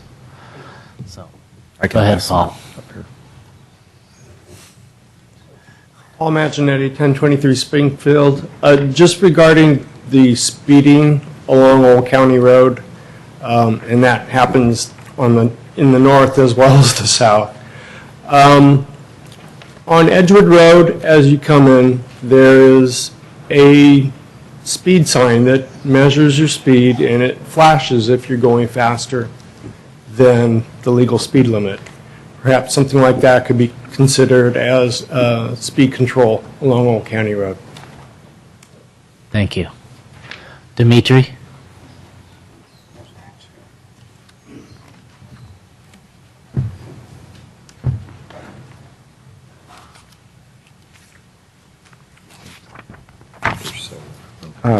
Yeah, so I'd like to just comment just on the traffic. There are two points. I want to thank Ms. Chang and the El Camino Real merchants on their study and look at that. I think that's an important consideration for current businesses and the impacts on them, just as we've been discussing the impacts on the current residents of San Carlos who live here now. I mean, that's the GESC's main issue, and it's very interesting how the two really are kind of combining into a narrative that's strikingly similar. I'm curious to the folks in the room who heard the analysis of parking spaces and traffic, if any of this was new news. Like, you know, is this something that's kind of new for you guys to sort of think about, or had you heard about these issues before, or did you see any of these things brought up in the final EIR? Yeah, some of these issues are existing. I've been looking at those issues for a while, but some of them are new. So right, okay. So because in my draft EIR feedback, I had a very similar analysis, which I felt was not represented at all in the final EIR, regarding traffic, regarding reduction of spaces, regarding all of the issues, and so it's curious to me that the final EIR omitted those impacts or discussion of them. So that's point one. Point two, regarding, there was talk about this new multimodal station and traffic impacts. I was on the steering committee for the East Side Connect project, and I pushed vigorously to push the taxis over to the west side. What I heard tonight was, hey, we're going to add a couple of lights, some colored sidewalks, and I brought up just the two colored sidewalks as the only mitigation plan back for the draft EIR. And, that's not going to affect traffic, whatever. Yet the argument was used, well, the shuttle service, we want to keep the shuttle service on the east side because, it takes longer, right? So the point I want to make is if we're going to get federal money and we're going to build a new multimodal station that's supposed to be connecting the bus service, the rail service, and shuttles, all of it should be at that location where it's designed for. On the east side, what we have is a problem with the taxis and the shuttles where they block the road, they block Old County, you can't get across. There have been many times when I'm sitting there not sure if I should go over the line because the shuttle's in the way, We have many residents of San Carlos driving there, getting their kids to the park for games and all that kind of stuff. And it's a mess. So what I'm hearing is with the plan, we're going to have narrower roads, yet we're still keeping shuttle service. That shuttle service really needs to be moved to this new multimodal station. I won't go into the other details. I think I'm going to resubmit my draft comments pretty much verbatim since they never were covered in the final EIR. So Thank there you. you have it. Yeah, thank you. Tim? Tim Hilborn, 1052 Sylvan Drive. I first of all have one question. If there's somebody in the room that could answer, what is the average car per unit for this development, and what are the parking spaces? I don't know if there's somebody that has that answer offhand. Okay.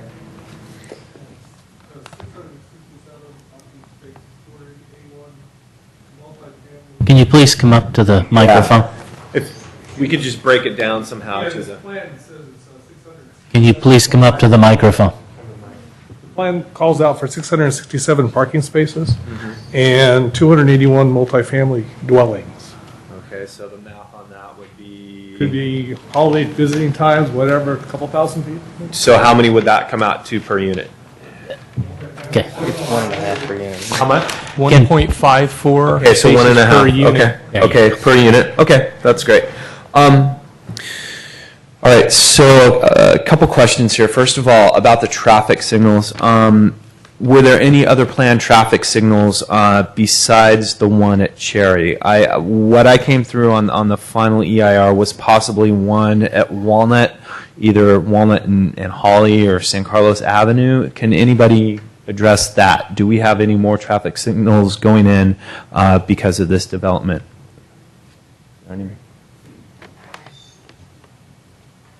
Not because of this development, but as you know, there was another project that was also included in the EIR, which was the San Carlos Avenue reconfiguration, let's call it, to encourage vehicles heading towards the freeway to cut over to Holly without using El Camino. So they cut over on Walnut before they get to El Camino. And that way to free up some of the traffic movements at San Carlos and El Camino to make it more conducive for bicycles and pedestrians to cross El Camino. So that's the larger picture that was analyzed, but it's not part of this project. And so it's possible that in order to make that happen, it might be necessary to have a signal at Walnut and Holly, but that's the jury's still out on that one. Thank you. Okay, so my other question was, the signal at Cherry, is that for pedestrians only?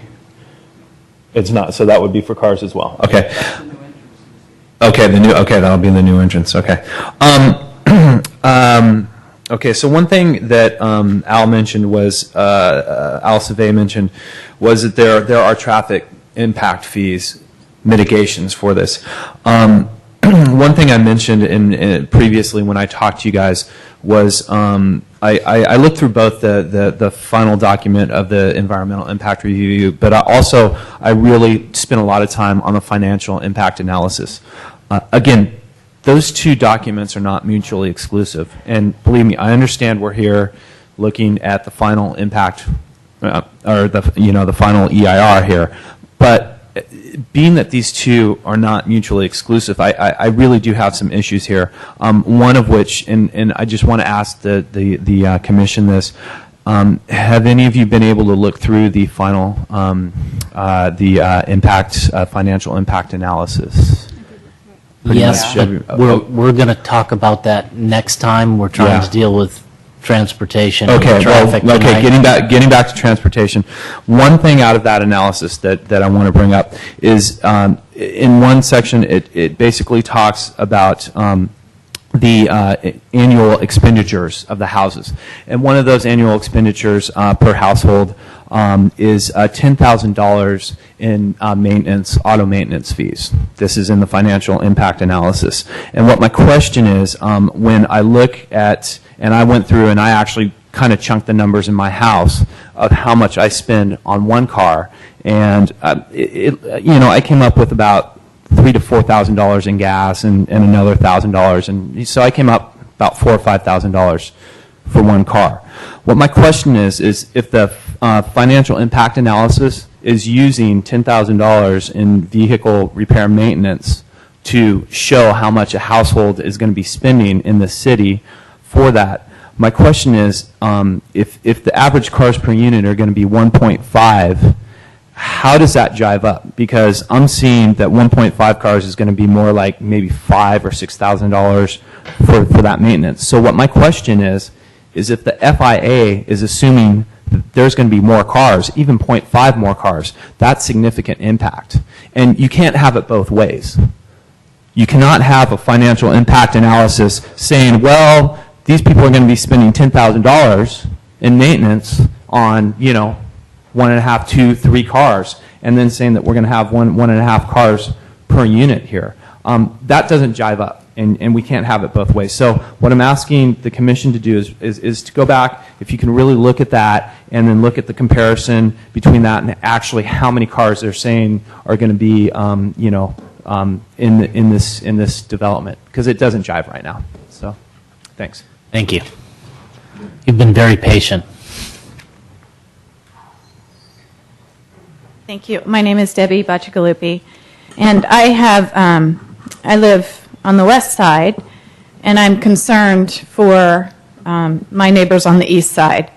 And I don't think that we are being represented very well. As I've said many times before, our government employees are hired to protect and serve us, and yet I walk down the streets practically every day as I'm campaigning to represent people in Congress, and ask businesses along Old County Road, ask businesses along El Camino Real, if they know about the One Bay Area plan, which most people don't, which this plan is getting funding by the One Bay Area plan, grant funds. I ask people if they know about the Grand Boulevard Initiative, which is to reduce the lanes from San Jose all the way up to South San Francisco on El Camino Real. And most people don't know about the Grand Boulevard Initiative. Who knows the big plan? And we, as people who are paying for this, should know the big plan, should understand the big plan, should understand the impact of dam removal. So you want to put up trees to make the city more beautiful, but we're losing water. Supposedly we're running out of water, and now we're going to remove Hetch Hetchy. So these plans aren't making sense at all to me, and I'm concerned. NEPA, I mention all the time to our city attorney about NEPA. I see in the emails that NEPA, you had to go through a NEPA process. In fact, it says NEPA approvals allow obligations of grant funds. So there's grant funds that are needed or will be getted as long as NEPA is approved. Under NEPA, unlike CEQA, you have to consider the human being as part of the environment. These people who live on the east side aren't being considered. We saw the presentation where it said that public opinion is not considered. But that's not part of NEPA. NEPA, you have to consider the public opinion. So we're not being represented. We're given scant information on this agenda that really, I believe, is to get us out of our cars. There's limited parking. SB 1156 is a bill that could be passed very soon. I bet you hardly anyone knows what's in SB 1156, and I bet you I know a few of the people out here know what's in 1156. It's all about transit-oriented districts. And under transit-oriented districts, which this whole area, including walkable cities, will be considered, you have to reintroduce ex-offenders in these stack and pack, mixed-use, high-density living spaces. You also have to consider veterans, which is great, and you also have to consider single mothers. But what about single fathers? This is a bill that's on Jerry Brown's desk right now. And I believe that we should, as city planners, know this bill, know what's in it, because when it passes, this whole plan has got to fit inside of Sustainable Communities Bill 1156. Also, in our general plans, our city planners have suggested more open space. How do you get more open space? You take somebody's private property. That's how we create more open space. Eminent domain is considered in emails that I've seen. And that, to me, is very disconcerting. So are we telling the public and businesses up and down Old County, up and down El Camino, that your home, your business may be up for eminent domain? I bet you if you survey people up and down San Carlos, or in San Carlos, up and down from San Jose to South San Francisco, the majority of people have not heard of these plans, yet the majority of these people will be impacted by these plans. These plans are already receiving federal funding. Mr. Fitzpatrick said that this plan does not involve high-speed rail. I was in a meeting with Senator Leland Yee. He said the reason he passed high-speed rail was so that we could get funding to electrify Caltrain. So how are those separate projects? One is feeding the other project. They're working hand in hand. And I'm concerned that we, in this massive construction, the environmental impact reports and studies miss the major constructions that are going to be happening. Farmers and ranchers are getting sued for dust by the EPA, yet these plans pass. How? How is that passing? How is it passing without the public being involved in the process? You can't have visioning meetings where you don't allow the public to be in the meetings. You kick them out like we were in the One Bay Area plan. I'm not against smart and constructive transportation, but I am against a plan where you leave people out of the planning process, which is obviously what's happening because you have a room of a small amount of people when this room should be filled with people, as this plan and many of these other plans that are being shoved under the carpet will impact all of us. Thank you. Thank you.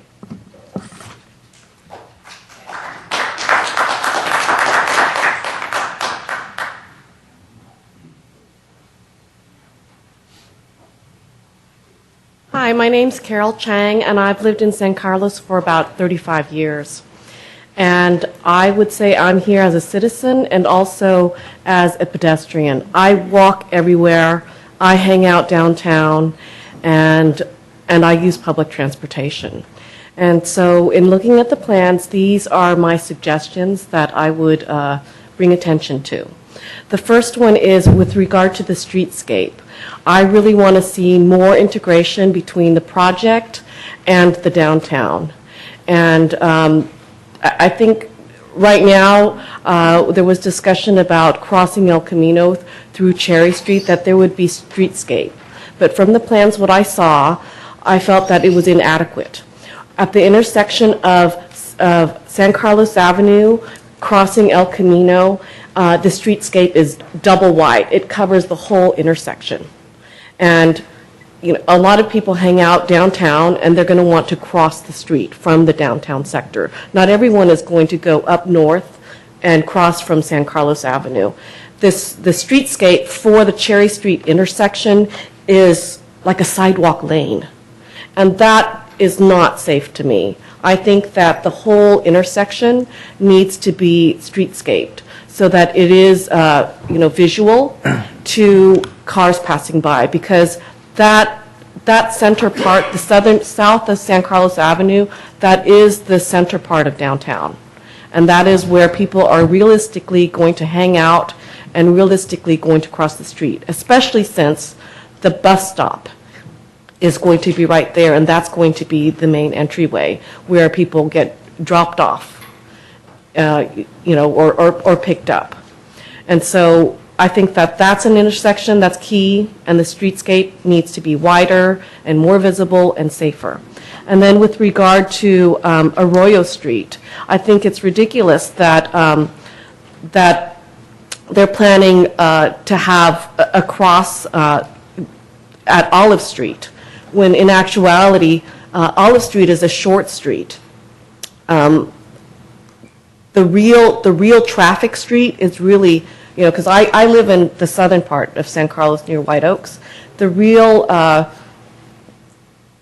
traffic pattern is through Arroyo Street. Most people like to take Arroyo Street to make a left on El Camino, and that would be really the ideal point for another entry going into the parking lot across the street. One of the other things I'd also like to see is that the improvements that are made along El Camino on the west side, that the lights and the trees and the foliage, that extend all the way to Britton Avenue. Our two freeway exits are Holly Street and Britton Avenue, and I think that improving those areas, not ending everything at Arroyo Street, that extending it down to Britton Avenue would really enhance the space and also guide people toward the lights, and the foliage would guide people toward the transportation center. I also wanted to comment on parking on the west side of El Camino Real. Most of the parking is for 1 hour parking, and I think that is ridiculous. The downtown parking is 2 hours on Laurel Street, and to expect people to conduct business in 1 hour in the downtown district, if you want to have a vital, downtown, you really need to make the parking more accessible. I've gotten several tickets from parking on El Camino in front of my office, and I've had clients that have gotten tickets as well. So 1 hour, I would eliminate the 1 hour parking on El Camino. I would increase it to 2 hours. And I also wanted to say that the EIR report does not address what is going to happen to the business alleyways in the downtown district. And that needs to really be addressed, because for the businesses to be healthy, we need to have our service areas. And that's it. Thank you. I'm David Fish. David, before Yes. you speak, I want to give some people who haven't had an opportunity to speak tonight an opportunity. I would like to be short and address a question that was asked but never answered. Okay, very quick. Thank you, appreciate that. I've been up since 5, and I really like to go back to sleep myself because I have to get up at 4:30 tomorrow. So I certainly appreciate you letting me speak. As soon as I get some brightness on this, I can go forward and we'll get out of here. This is addressing a question that was posed to Mr. Kay. He was asked if there's any disagreement among the experts regarding their conclusions within the EIR, and his response was, his smug response was to call all of us out here experts. And he said we disagreed. These so-called experts that we're talking about now, using his words, probably rely on common sense, sorry about that, as opposed to his scientific methodology. Whether some have engineering degrees or not, we're just using common sense. And I suppose the implication is I'm an expert too. I don't feel that I'm an expert in this field. So that said, I'd like him to directly ask the question, did anybody disagree that we're experts with their scientific study on the conclusions in this EIR? The answer would be no. No. Thank you. Okay, thank Good evening, you. all. If you've waited all night and are waiting for me to go through the pile of speakers, please come up. We will be back at this again in 2 weeks. And I think our rule is that we adjourn at 10:30, And right? we adjourn at 10:30. We may extend We may that. extend a little. We're going to extend a little bit. My name is George Robinson. I've been listening to the discussions tonight, and I must say that only the last 3 speakers have had anything of any significance to say. I've heard a lot of minutia. I've heard talks about how evil business is and how it contaminates the area. Business is the lifeblood of this country and every community. Without business, people aren't employed, taxes aren't paid, and the government doesn't exist. Business pays for government to exist. So, I've also heard that Caltrans does a good job on traffic on El Camino. I come from New York, and that's a load of crap. I've gone 96 blocks down Manhattan on one green light. I can't make 3 lights on El Camino with no traffic. Unless you've driven the Long Island Expressway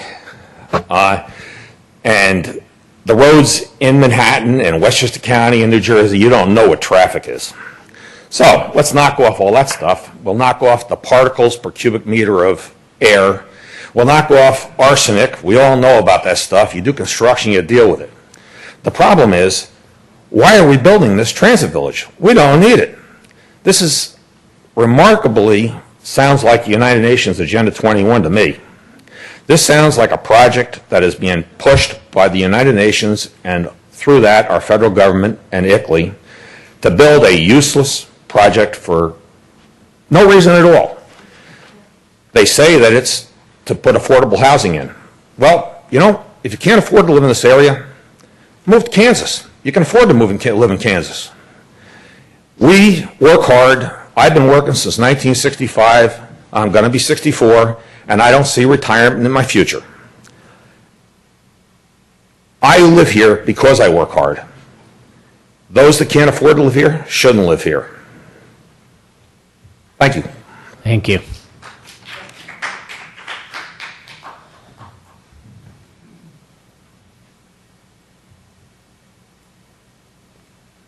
Good evening. My name is Glenn Gelino. I'm sorry if my comments are not going to directly pertain to any one specific issue. I had made notes prior to coming here and like to address them. Myself, as well as many of my fellow citizens here, I think have expressed our dissatisfaction with this environmental impact report. I know that some of my fellow citizens did a public information request, and they were provided with less than full and complete information from the city.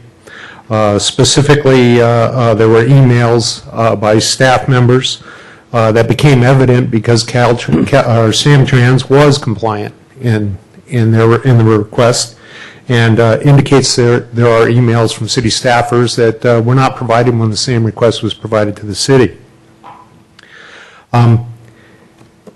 In going through some of the emails of the information that was provided, I'd like to provide this.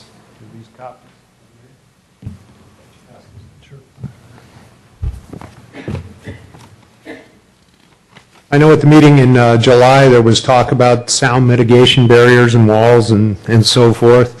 By their own staff, this is Samtrans now and the developer, one of them admitted that there's not enough room to put sound barrier in or sound mitigation in. And this is a drawing that comes directly from the emails that were provided from the public records request. I just show you that as a visible, and you can see for yourself that there's not going to be allowable space. I also think that the environmental impact report should take into consideration the cumulative effect that may happen with high-speed rail, and we should be looking at that because the sound levels are going to go up. And it's going to move beyond this body's ability to control it because that's going to become a state project. And when that happens, you're out of the picture. Our vote doesn't count. Our opinions don't count. That's just going to be somebody's agenda. In summary, I think that the draft EIR needs to be redone before we move to a final EIR. One of the consultants here tonight mentioned that the noise can be mitigated by having HVAC systems. Well, part of this whole transit-oriented development is supposed to be to mitigate global warming. Well, HVAC creates pollutants and adds to global warming. And it's also going to add a noise level on the roofs to have all those air conditioners running. And I think that needs to be considered as well. For that, I thank you for your time. I'm sure I'll be back with further comments in subsequent meetings.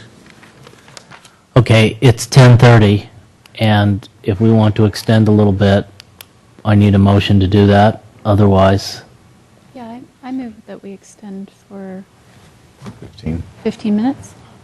I second that. all those in favor? Aye. Aye. All those opposed? Nay. Okay, we've extended it for 15 minutes. Last minute comments. Yeah. He's too good. I'm Brian Shoemaker. I've been a resident of San Carlos for 24 years. I live on Riverton on the east side.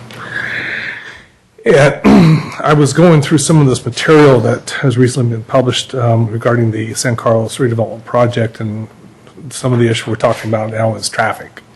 And what brought me here for the first time in 24 years was over a year ago.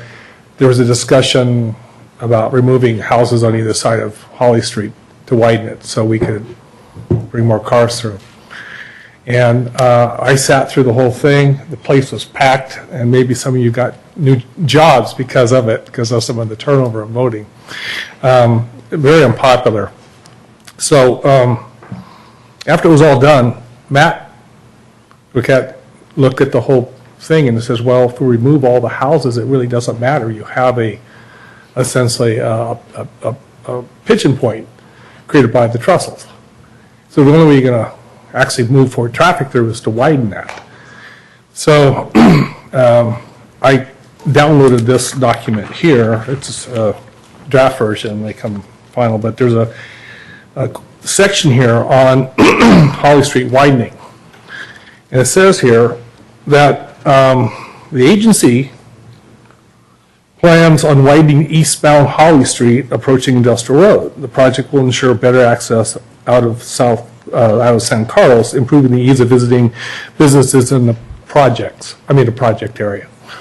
At the beginning of this document, it talks about how basically we do anything we have to do to implement this program, including eminent domain. Were they referring to removing the people's houses along Holly Street on the east side in this section, or perhaps I'm wrong? I don't think we have any idea what document you're... This is right off your website. Does this say I haven't seen five-year reference to implementation any- plan, San Carlos Redevelopment Agency? The redevelopment. That's the agency redevelopment doesn't exist agency. anymore. Okay. Yeah. But that doesn't, I have not seen anything in these documents that suggests any plan to take any houses on by eminent domain on Holly. All I've ever heard as far as any plan to do anything with Holly Street would just be to go in about 5 feet. the only way you're going to put another 660 people that's going to come up through Holly, in addition to already what's backed up, is you're going to have to widen that and also move that trestle wider. Now, that's off your own website. You should take responsibility for looking at what's up there. This is important to all of us. I put another 100 grand in my, to building up our houses and everything. This is not a trivial thing. Yeah, just looking at that, I think people mentioned that already. That's a San Carlos Redevelopment Agency document. San Carlos Redevelopment Agency doesn't exist anymore. It goes through 2014. I understand, but legislation At the was time passed it did, eliminating the redevelopment agency. Okay. In every State- city in the The state. state took Okay. all the money back from the My redevelopment mistake. agency. But it's still up on your website. And But on that, the funds, if there's Please. still projects, the funding is still going through on redevelopment. I just read the law today. So if it was a law, if it was a project already in place, and redevelopment is full, it's still funded. Okay, Through the chair, can I just clarify this a little bit? thank you. The January 30th, San Carlos Redevelopment Agency ceased to exist as an entity that could enter into any new projects. There are no new projects. In fact, just by way of example, the Wheeler Plaza project, that project, even though a lot of money and resources went in to try and make that project go forward, it cannot go forward because it was not a project that was under contract. so what you're saying is that at So any the- time, the government could pull funding away that could affect any particular They project. did, like yes. this. The state ended redevelopment in California, and all the money that's left in redevelopment is all going to taxing agencies, including your local schools. The city itself gets about 11 cents of the former redevelopment agency tax increment, and the existing bonds need to be paid, and there's something called enforceable obligations that are all public records and public documents that have been considered by the successor agency and the oversight board, include everything that can be paid out of redevelopment money. And that project, Then I'm even more concerned, because if you look at the back of that document, it shows where all the money coming from various agencies, from federal to state to charities that are going to subsidize a lot of the people that are going to have homes in that place. If that money gets pulled away, where the financing comes for sustaining it. Well, the Transit Village project is not a redevelopment project. It never has been. I understand that now, but I'm just saying is that should be concerning. Okay. Okay. Excuse me, we're not going to have an argument back and forth here. So, the gentleman standing by the door, I know you've been waiting patiently. I'm going to let you speak, and then we are going to move. I got my comments still, so I'm still waiting. Okay. After him, you will get to speak, and then that's it. Okay. You can speak next time. Thank you, Commissioners. My name is Josh Hugg. I am a program manager with the Housing Leadership Council of San Mateo County, and I appreciate all the fine details that have gone into the discussion here today, but I think it's important to step back and really look at the big picture here. One of the reasons why this pattern of development is so attractive, particularly in this county, more than half the jobs that exist in this county are filled by workers that live outside of the county. So when we talk about things like traffic, we're talking about, the 101 from Santa Clara. We're talking about, the San Mateo Bridge, the Dumbarton Bridge. People have been, because of our incredible lack of housing in this county, exceptional lack of housing in this county, we have relegated people's quality of lives to living essentially living in their car.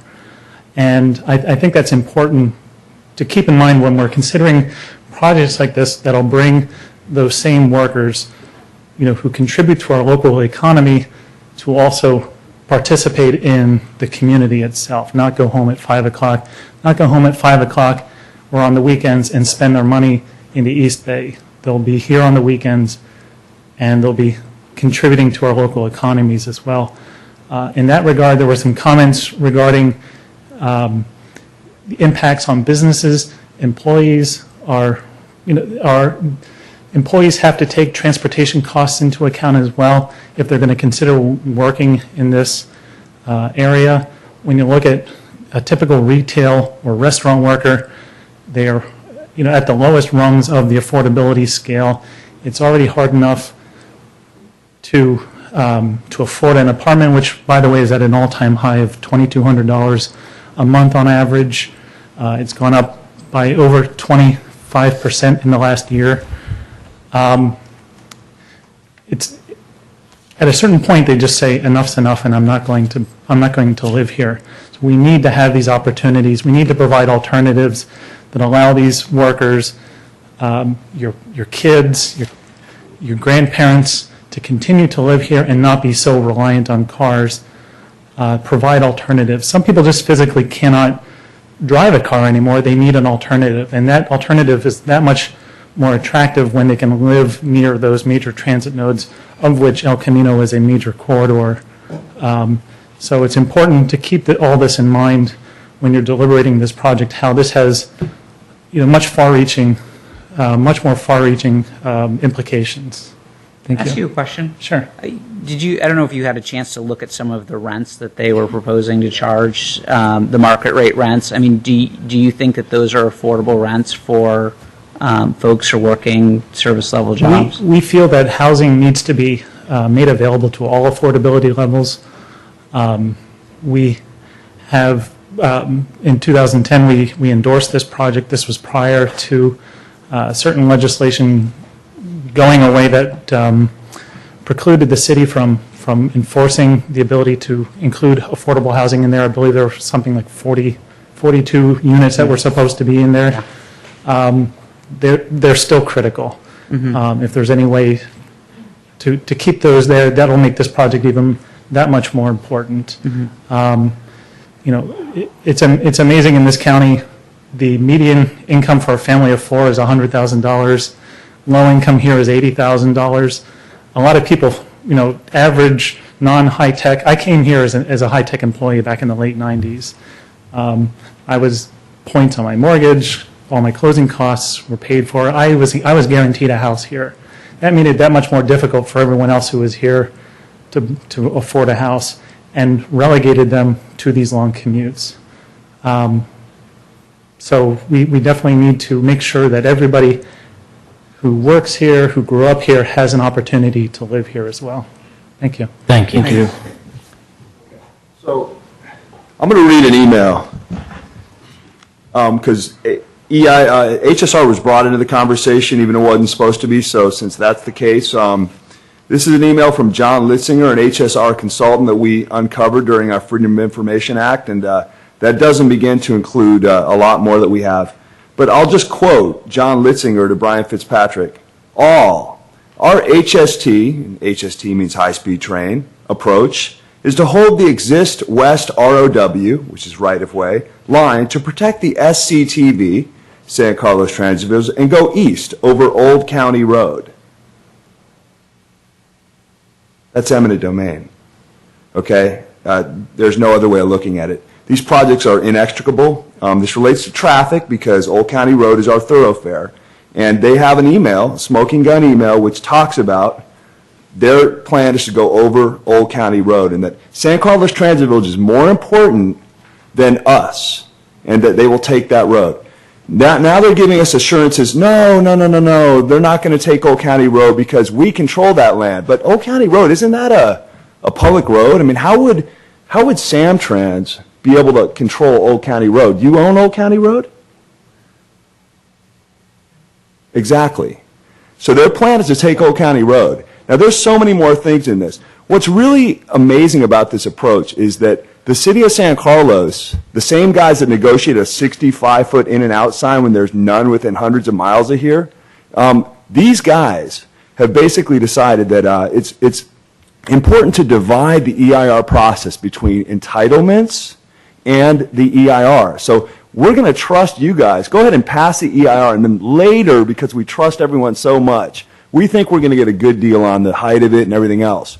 So unlike any other project, this one has divided the two. When usually you look at entitlements and the EIR at the same time, for some reason, we're doing them separately. We're looking at the EIR first. We're trusting all these guys who've, by the way, not lowered this building 1 foot. They've raised it 4 feet in the 5 years we've been fighting it.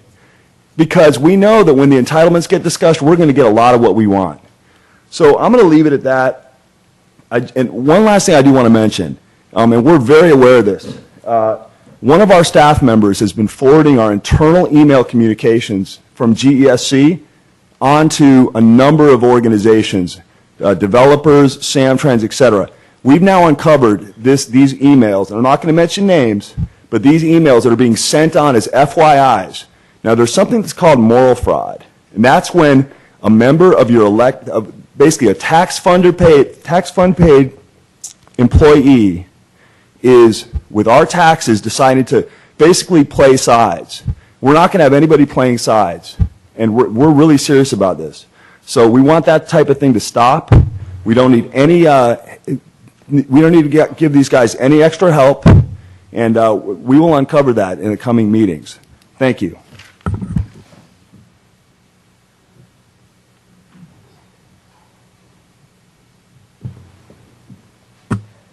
Brian Fitzpatrick, Real Estate Department Manager for Samtrans. I certainly don't want to keep anybody up any later because it's 15 minutes away from my bedtime.